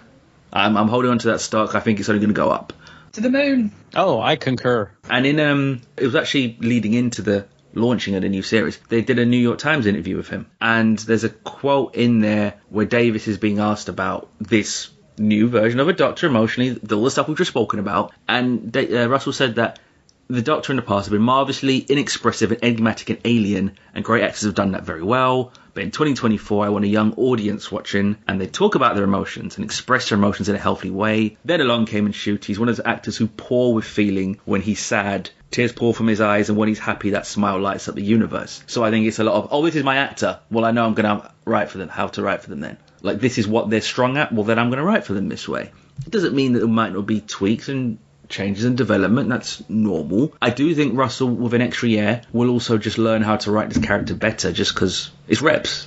You do it more, you become more at ease with it. I mean, this isn't a massive criticism. Maybe it won't go this way, but I would like to see Ncuti be a little bit more eccentric, because I think he could do it. I don't think that would be difficult for him. Eccentric in a would you like a jelly baby, bow ties are cool kind of way. Like, it doesn't have to be exactly that. Just something that's like means it's very distinctive and just odd, because the Doctor is meant to be kind of odd. He doesn't really have his question mark cane or scarf. He needs something. It can be a verbal tick. It can be maybe just he changes. I know the costume will change, but one thing stays with the costume, particular habit. I don't necessarily want him to have a catchphrase, but there are certain verbal phrases that the Doctors tend to lean on quite a bit. So something. And this is just to reinforce some of the stuff you've already said with this Doctor. But if you think of the Doctor emphasising like sadness and open emotion sensitivity, well, they're not seen as masculine qualities, which kind of reads not heroic qualities. Like when we're thinking of what a hero usually is versus usually a man, and the kind of emotions they embody, that doesn't align with a lot of what we've seen so far from the 15th Doctor, because those kind of people aren't winners. They don't save the day, and they're not aspirational. They're not people you're meant to want to be like, or you want your kids to model themselves after. In a way, I don't know if this is intentional or just happy accident. They're trying to broaden the idea of what hero is. Hollywood movie stars. We know what a Hollywood movie star looks like. There's a reason why they look like that. It's America exporting an idea of what the ideal man or woman is. The Doctor isn't exactly a hero in the same way, but not massively dissimilar way. And she's showing particular emotional valence that is kind of different. And that is why some people have pushed back. And the whole, he's always crying. And I saw from a source I was not expecting to hear it from. I heard the phrase, he's too gay. And even when it's not as overt as that, and the crying is worth commenting on, of course it's notable, but the tone it's done, I essentially think people's homophobia is showing. Fans' homophobia is showing, which is ironic for a fan base that has so many queer people in it. But I think there's a lot of certain people's homophobia is showing when they say these things. It's not, oh, look, he's doing it. It's, he's doing it. He's crying again. And it's like your homophobia is showing. I understand why it's mentioned. I understand why people are like, I'm not expecting this. I wasn't expecting to see this. But once we get it, then I think it's on the fans to slightly recalibrate their idea of what the Doctor can be, because we always say the Doctor can be anything. So you can't say the Doctor can be anything. Oh, no, but you can't cry when they're upset. Well, if they're upset, why wouldn't they? And this is where I come back to certain homophobia and just aversion to anything feminine is the issue here more than anything else. I think that's the underlying problem, because there's no fair-minded criticisms of it. I think, like, Ricky, you're touching on something where it's like, usually when we're used to seeing it, you're like, okay, something's really wrong. And now I think you're right that it's not an extinction level event, but that just means that we might have to slightly change it. Okay, well, it's a reaction, but it doesn't mean that the entire world's going to come to an end. Like, and Ncuti himself said in the Comic-Con panel, and he said this kind of the half grinning, he's a little bit emotional. I don't know if you've noticed. But he said his reasoning with it is, I wanted him to feel everything because he's experienced everything. You can agree with that. You can like it, not like it. That's totally fine. But there is a rationale and an intentionality to it. This isn't something that's random or just happening. They have thought about this, and there's a reason why they're deploying it this way. And of course, we feel how we feel, but this isn't coming out of nowhere. And again, let me just say, I don't dislike it. It's just noticeable. That's how TV has been done my whole life. It's like, if something's aberrant, used in the clinical definition of it, not any connotational. But if something is anomalous, there's a reason. Now, if it's just this doctor cries at the drop of a hat and then moves on, fine. I'm cool with that. We spoke about this, and I forget which episode it was, but we had Ken Deep on, and he said that, yes, his doctor does cry a lot more. He also smiles a lot more.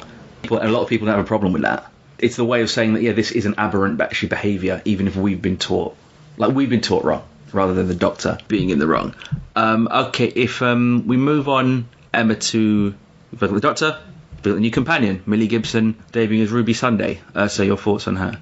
What we've kind of said about Ncuti, about, I think you can kind of Control-C, Control-V that over to Millie Gibson. Again, because she's very young, but what an immense talent. I mean, me and you, mate, gushed about this when we did the pod for 73 Yards. The fact that she basically sort of walked onto the set and had to go straight into that and just nailed it.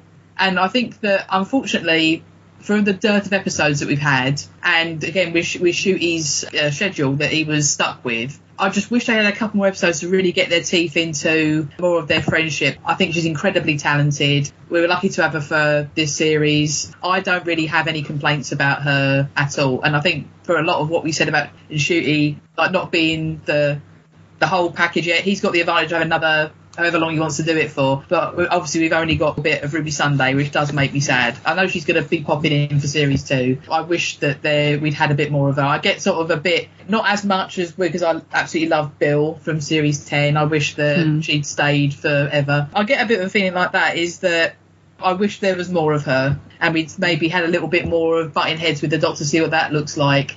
Because the whole series, they're like Bez mates and just get along like a house on fire, which is great. But I mean, you want to leave a little bit of spicy in there just to see what they do. I feel like if I say anything else, I'm sort of nitpicking, which is unfair. So, I don't think I've heard you really say much about Ruby Sunday yet, Karen. Like Emma just said, I have no fault with her. I think that the fact that I didn't know that her baptism was baptism by fire with 73 Yard, because even though, you know, the whole reboot at the end, and it's like, what was the point of this episode?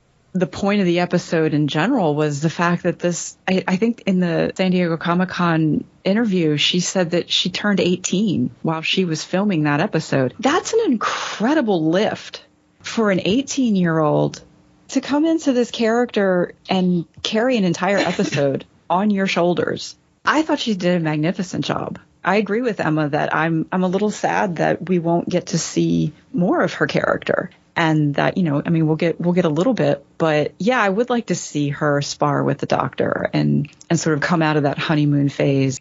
I thought she did a great job. I don't know who she is. I mean, I'm American. I know she came from Coronation Street, but that's about it. That's pretty much it. And she was a kid. Oh, really? Somebody, right? I mean, I do wonder if we did see that, or what that would look like.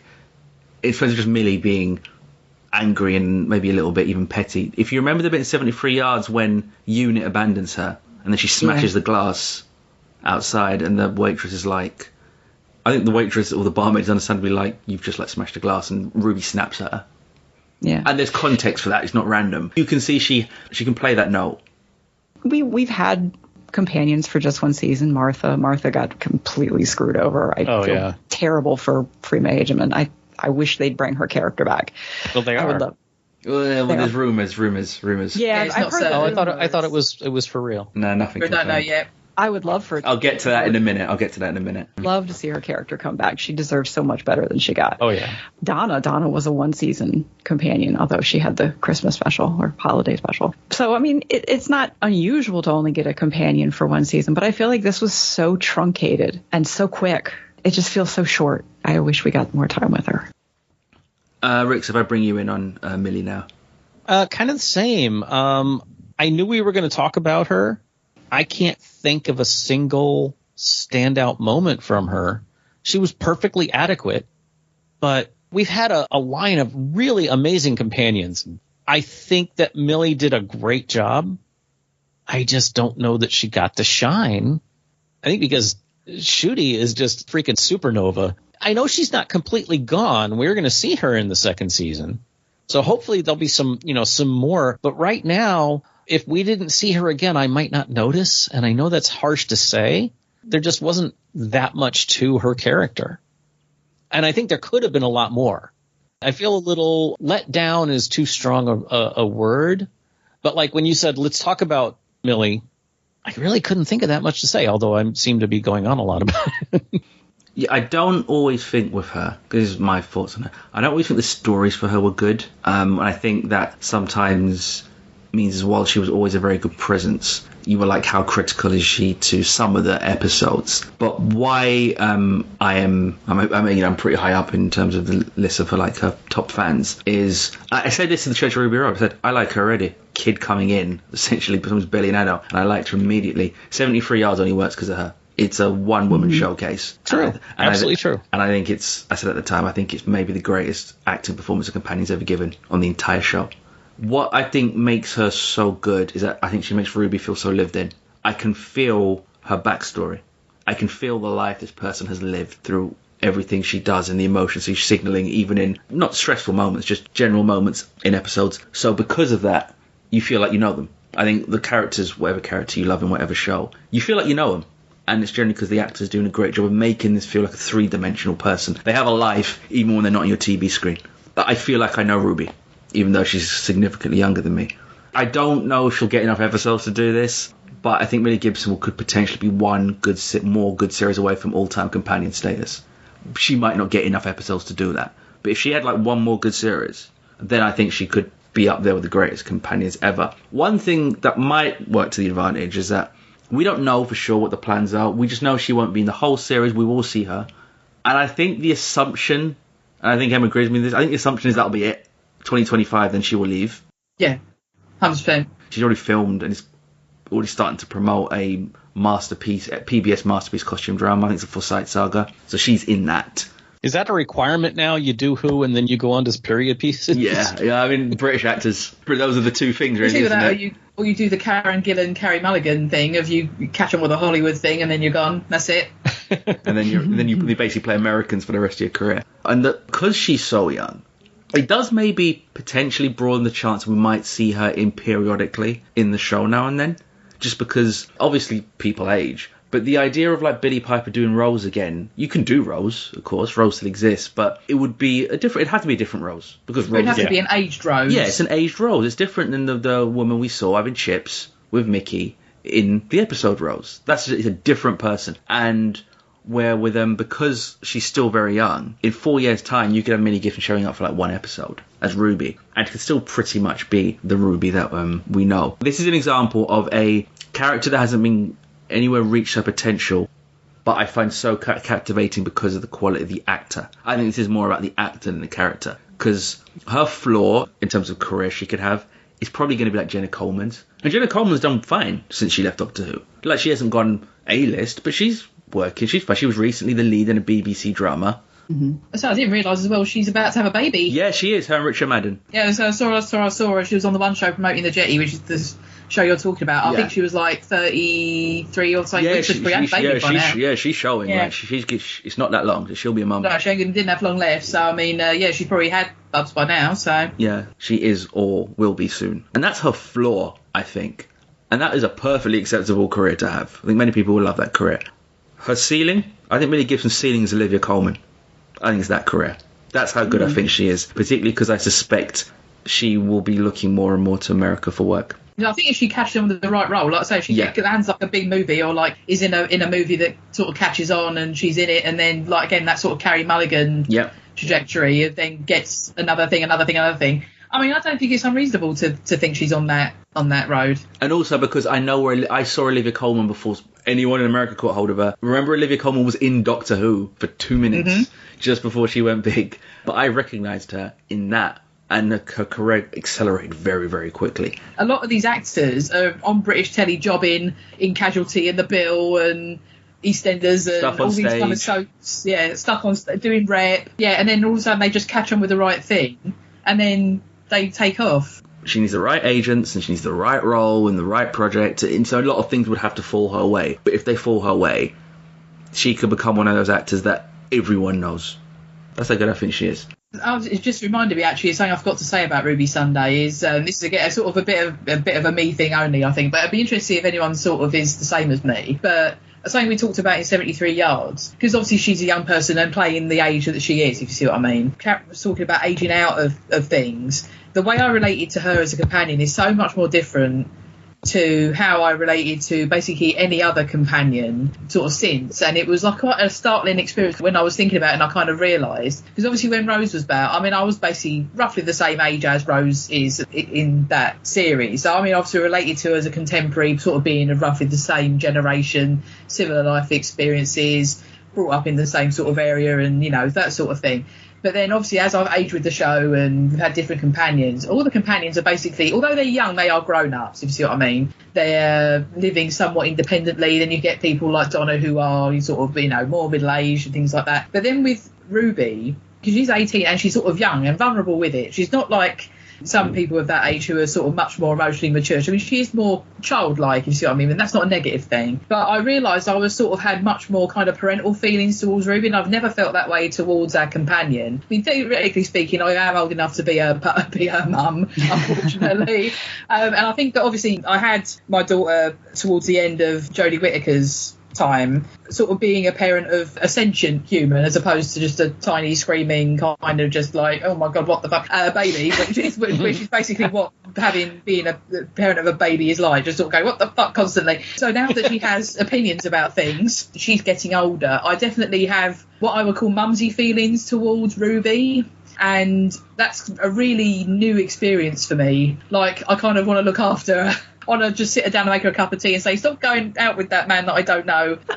I mean, it definitely kicked in with 73 Yards, because although obviously she ages in that story, you sort of still see her as that kind of youngster, or I certainly did. And that was definitely a brand new experience for me watching it as a show. And obviously, I don't feel like you, Karen, in that I feel like that's a sign of me aging out of the show. I just think it's an interesting new experience of the show. And I'll be interested to see if I feel the same way about the next companion, or if it's just a Ruby thing. Well, it's interesting that you mentioned that, because I didn't, except for at the end of Empire of Death when she meets her biological mother. And, you know, I was expecting it to go the way they always do, of either she gives up and doesn't say anything, or it goes badly. When it went well, and I'm choking up right now just talking about it, when they hugged, I lost it. I beloved like a baby. There wasn't a lot of those kind of stuff with Ruby throughout the series, and that's the stuff that generally, when we think of Russell, that's like his wheelhouse, found family or literal family. So, you know, I think the performance of the two, I forget the mother's name, the actor's name, but I've seen her in stuff. But to your point, actually, Rick, I think this is online. This isn't like a behind the scenes, only UK people get this. I think I saw this on like Insta, where they did the read through. Some of the actors were tearing up. Just thinking about it, it's probably why I was sort of really okay with Space Babies, because, you know, I've got a baby who wasn't that age very long ago. So me and Chuck were watching it like, and at one point Chuck turned around to me and I just went, no, we're not having another one. You say that into the sofa. We're not having another one. We're not having another one. Well, I'm not afraid to say, when there was that conversation where Ncuti like, you are enough, you're that scene where, you know, why did they leave us behind? And I teared up at that. But are we wrong? What do you mean? We're not meant to be like this. Did we grow up wrong? Oh, Bobby. Oh, Popsicle. Look at me. Look at me. Nobody grows up wrong. You are what you are, and that is magnificent. But Mummy and Daddy left us. That's okay. Mine did too. What happened? Well, I was found. Hooray! You know, I'm not that much of a monster, but it's just overall the episode was kind of stupid. Yeah, so if we move on, Karen, just to anything we've missed, we haven't mentioned yet, so any additional observations? I think I'm experiencing a conscious uncoupling with Doctor Who. I think that it's reflective, again, of I'm always going to view myself as a Star Trek fan. Always. I lived, ate, and breathed Star Trek for years. And I look at the Star Trek episodes and Star Trek series that have come out recently, and they just don't speak to me. They don't speak to me the way that Next Generation or Deep Space Nine or Voyager did. And I'm okay with that, because ultimately at the end of the day, while it saddens me and I feel that twinge of nostalgia, I want Star Trek to go on. I want there to always be a Star Trek. And I want future generations, God, I sound old when I say that, for future generations, I want them to have their own Star Trek. And even though I haven't been, I'm sure there are plenty of people out there who would look at me and go, well, you're not really even a true Doctor Who fan anyway, because you've only seen from Eccleston on and you haven't even seen all of those. And okay, if that's your opinion, that's your opinion. But even for me, as the Doctor Who fan that I am, I want Doctor Who to continue. Doctor Who has brought me immense joy over the years and has brightened days that I thought wouldn't have a brightness to them. So, Doctor Who is for me up there with Star Trek, even though I don't have the same affinity for it. So I want it to go on. It just doesn't necessarily have to go on with me on board. I might step in and out of the TARDIS from now on for nostalgia's sake, but I don't think that it is a show that I'm going to follow with the same level of closeness that I have. And that's okay. That is 1,000% okay. It brings me so much joy. Ncuti Gatwa is a beautiful man, and I think he is exceptional and exquisite in every performance I've ever seen him in. I want him to be successful as the Doctor. I want him to have an amazing run in this role, and for him to bring in new fans who maybe looked at previous Doctors and thought, well, they're not really real. They're too godlike. They're too dystopian. They're too detached. If he speaks to a new audience, I think that's wonderful. And I will check in, of course, but I feel like my run is coming to an end. But not a case of because anyone doing anything wrong. No, not at all. That's just a natural development process from viewer and show.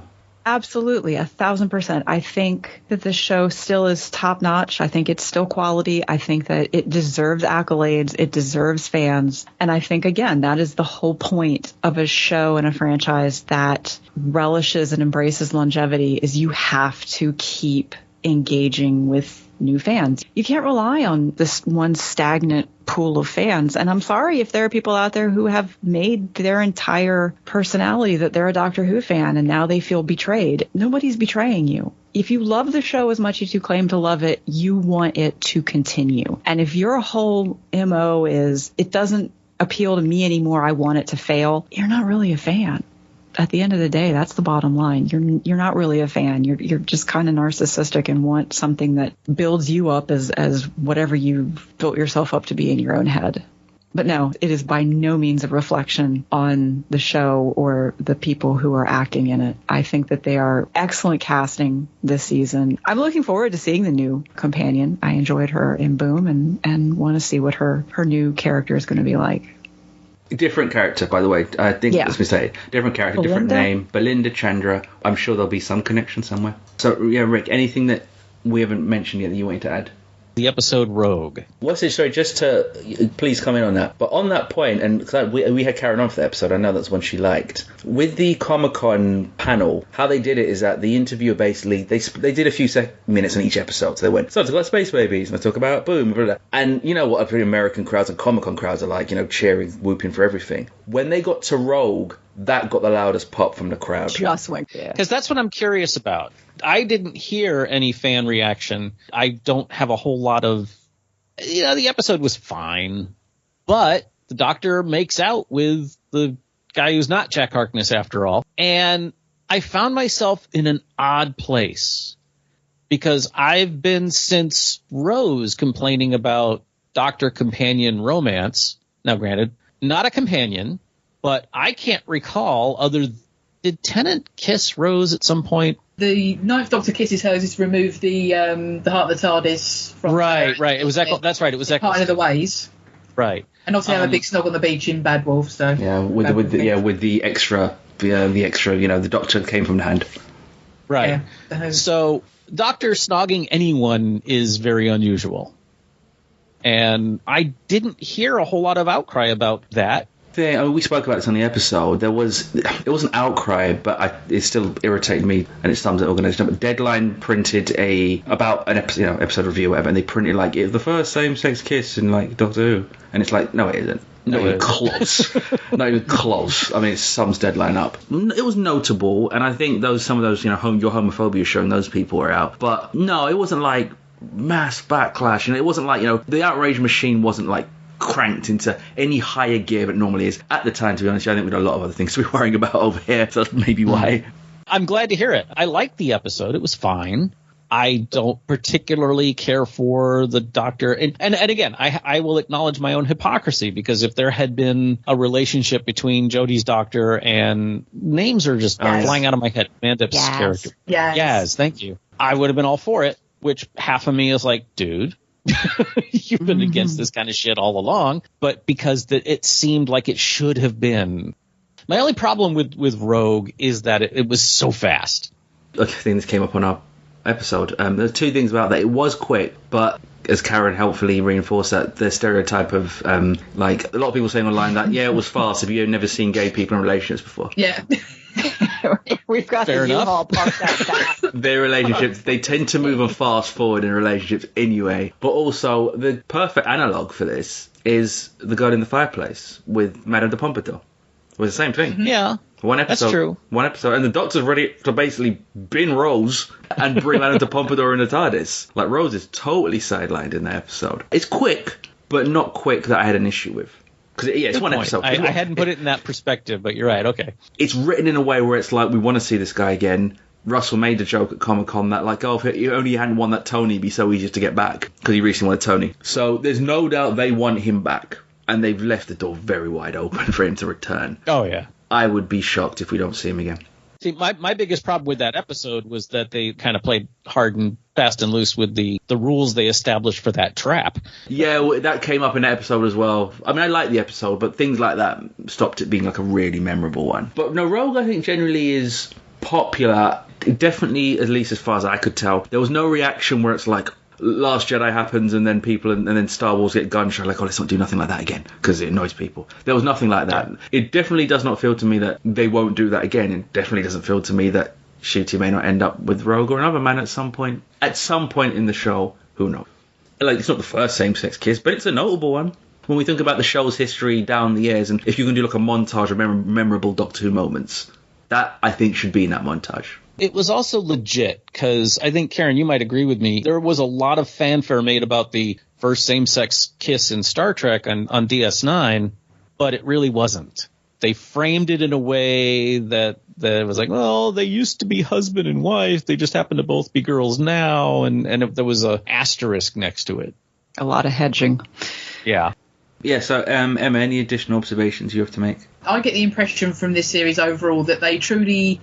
Well, Russell Davies truly made the series that he wanted to make. He was essentially like given free rein to make the episodes that he wanted, put the content in that he wanted, took it in the direction that he wanted. And although I think obviously it works very differently for a lot of different people, I really appreciate that he was able to do that and empowered to do that. And I can only hope that it continues. The analogy that I would put in, I mean, it probably only means something to me, but my favourite band in the world, Opeth, they're dropping a new album in a few weeks' time. And a big controversy erupted years and years ago because they changed their sound. Opeth used to be a progressive death metal band. About 16 years ago, they dropped the growls. They don't do the screaming anymore. They basically turned into a throwback, just progressive 70s style band.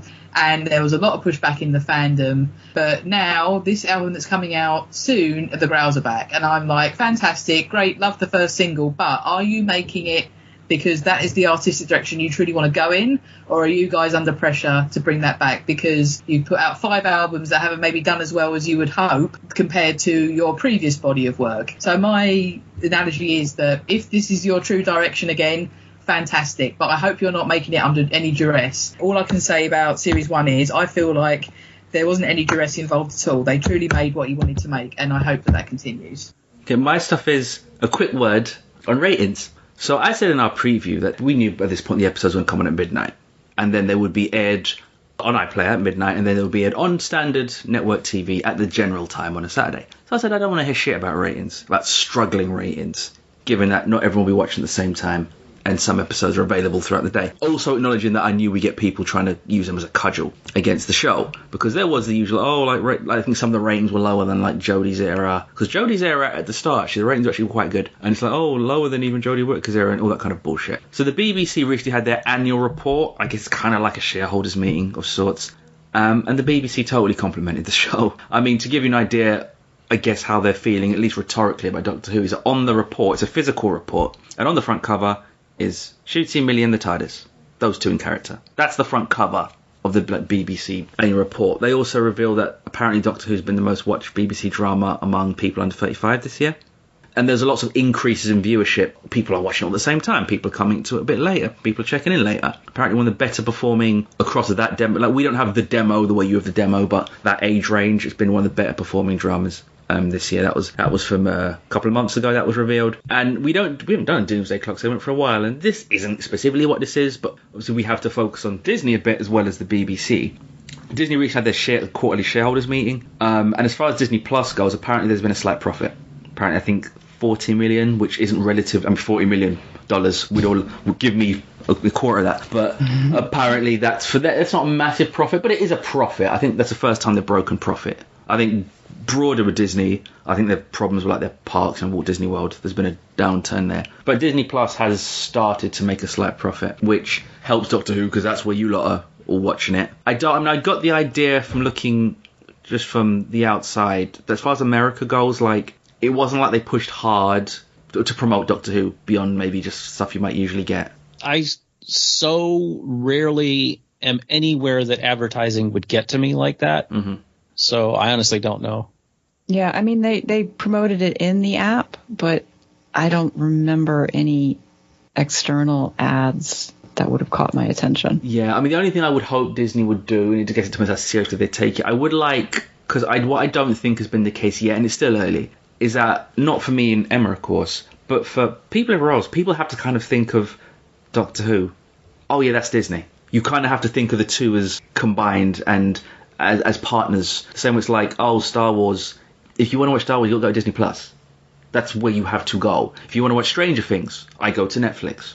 With The Boys, I go to Amazon. I don't think that same almost brand partnership has happened yet. It might happen, but I would personally like to see. I know it's not Disney's big show. They've got lots of bigger IP to worry about, but I would like to promote that a little bit. What was encouraging was at Comic-Con, I saw some bits from Comic-Con, and there was some good stuff there. There was like they built like a kind of a replica interior of the TARDIS. Massive. That was huge. Yeah, so lots of people took pictures in there. Yeah, and that's kind of thing, well, someone's paying for that.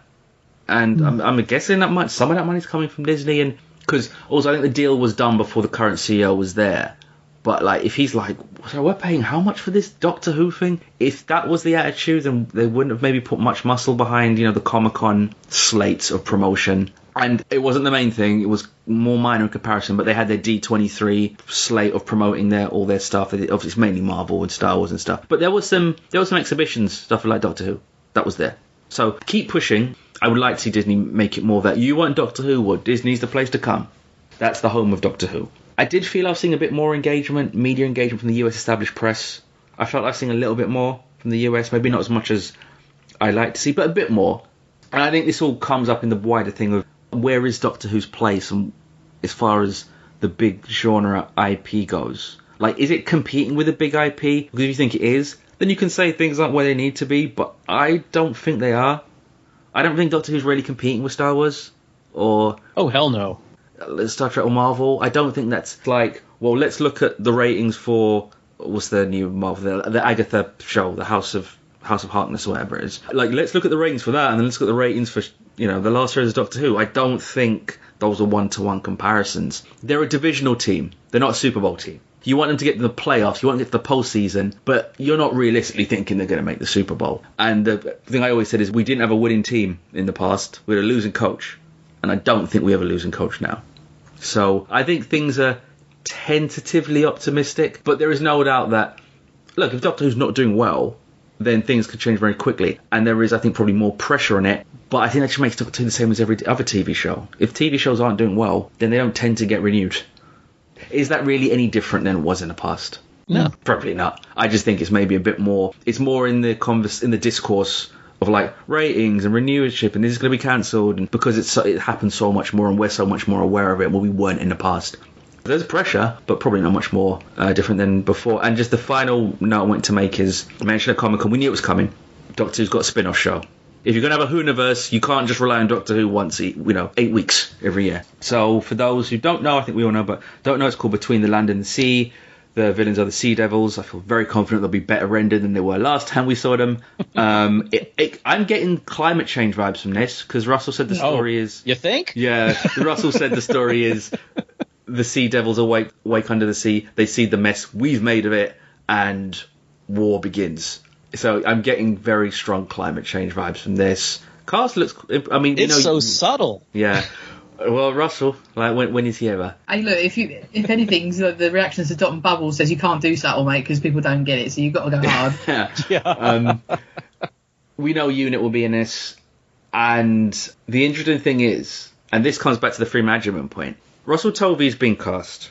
Gugu Mbatha-Raw's been cast. That in of itself is big news. 2 wonderful actors, familiar in IP. 2 things. First, Gugu Mbatha-Raw has been in the show before, so was Russell Tovey. Gugu Mbatha-Raw, when she was in the show, played Martha Jones's... Yeah, she was Tish. She played Martha Jones's sister. And Russell Tovey was Alonzo in Voyage of the Damned, so they could get the Alonzo joke in. Russell has said they are not playing the same characters.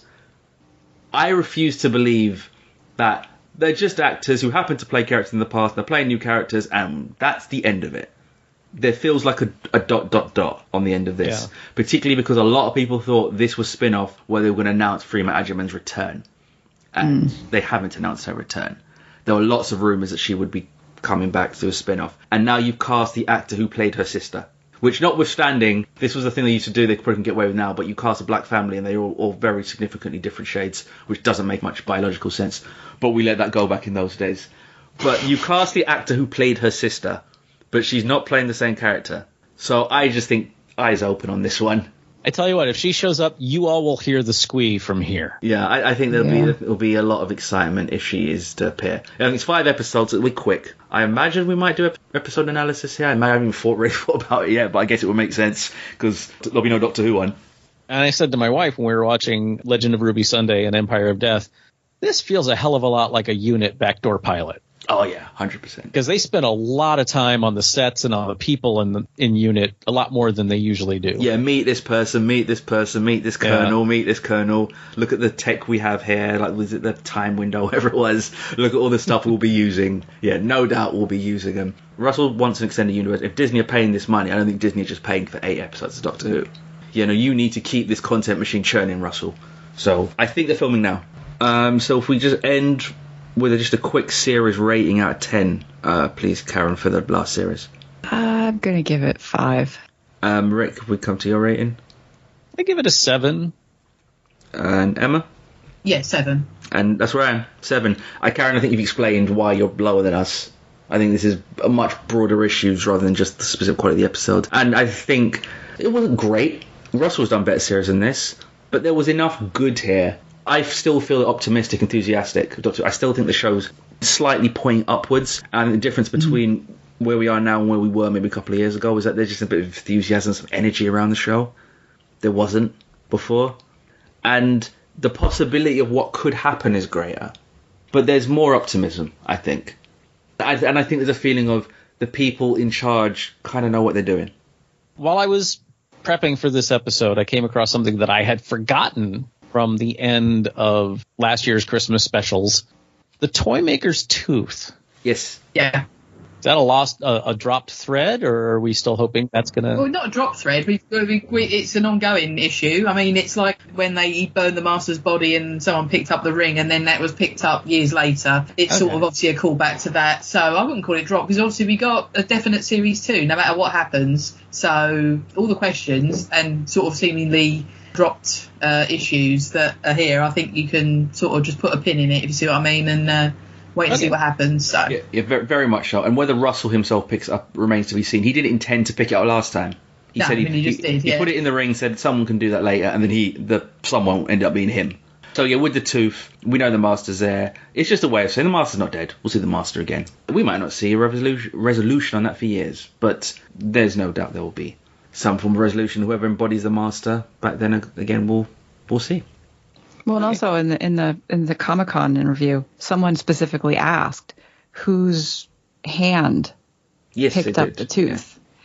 Yeah. And Russell T Davies responded and said, "I know who it was, but I'm not going to tell you." So he could have just been coy, or he could be thinking through where this is going to go. Russell definitely has a plan for 4th series. Same as last time. We almost certainly know because he accidentally revealed it when he didn't mean to at the Doctor at the Proms concert. I think he said actually, he got interviewed a little while ago. But we haven't been given a 3rd season, but we're working on the scripts, and they have to get ahead of it. They're in that probably horrible phase of the process when you're locked up, cooped up in a tiny office, smoking cigarettes frantically, typing away, thinking I haven't got any good ideas.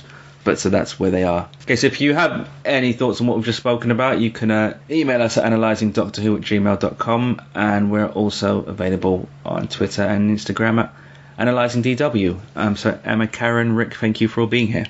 Thank you for having me. Thank you for listening. We'll be back in around 6 weeks. Until next time.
Our logo was courtesy of Scott Mattison. His work can be found at planetrisecreative.com and on Twitter at planetrise. Our theme tune is by Mike Mould. We can be reached at analysingdoctorwho@gmail.com and on Twitter at analysingdw.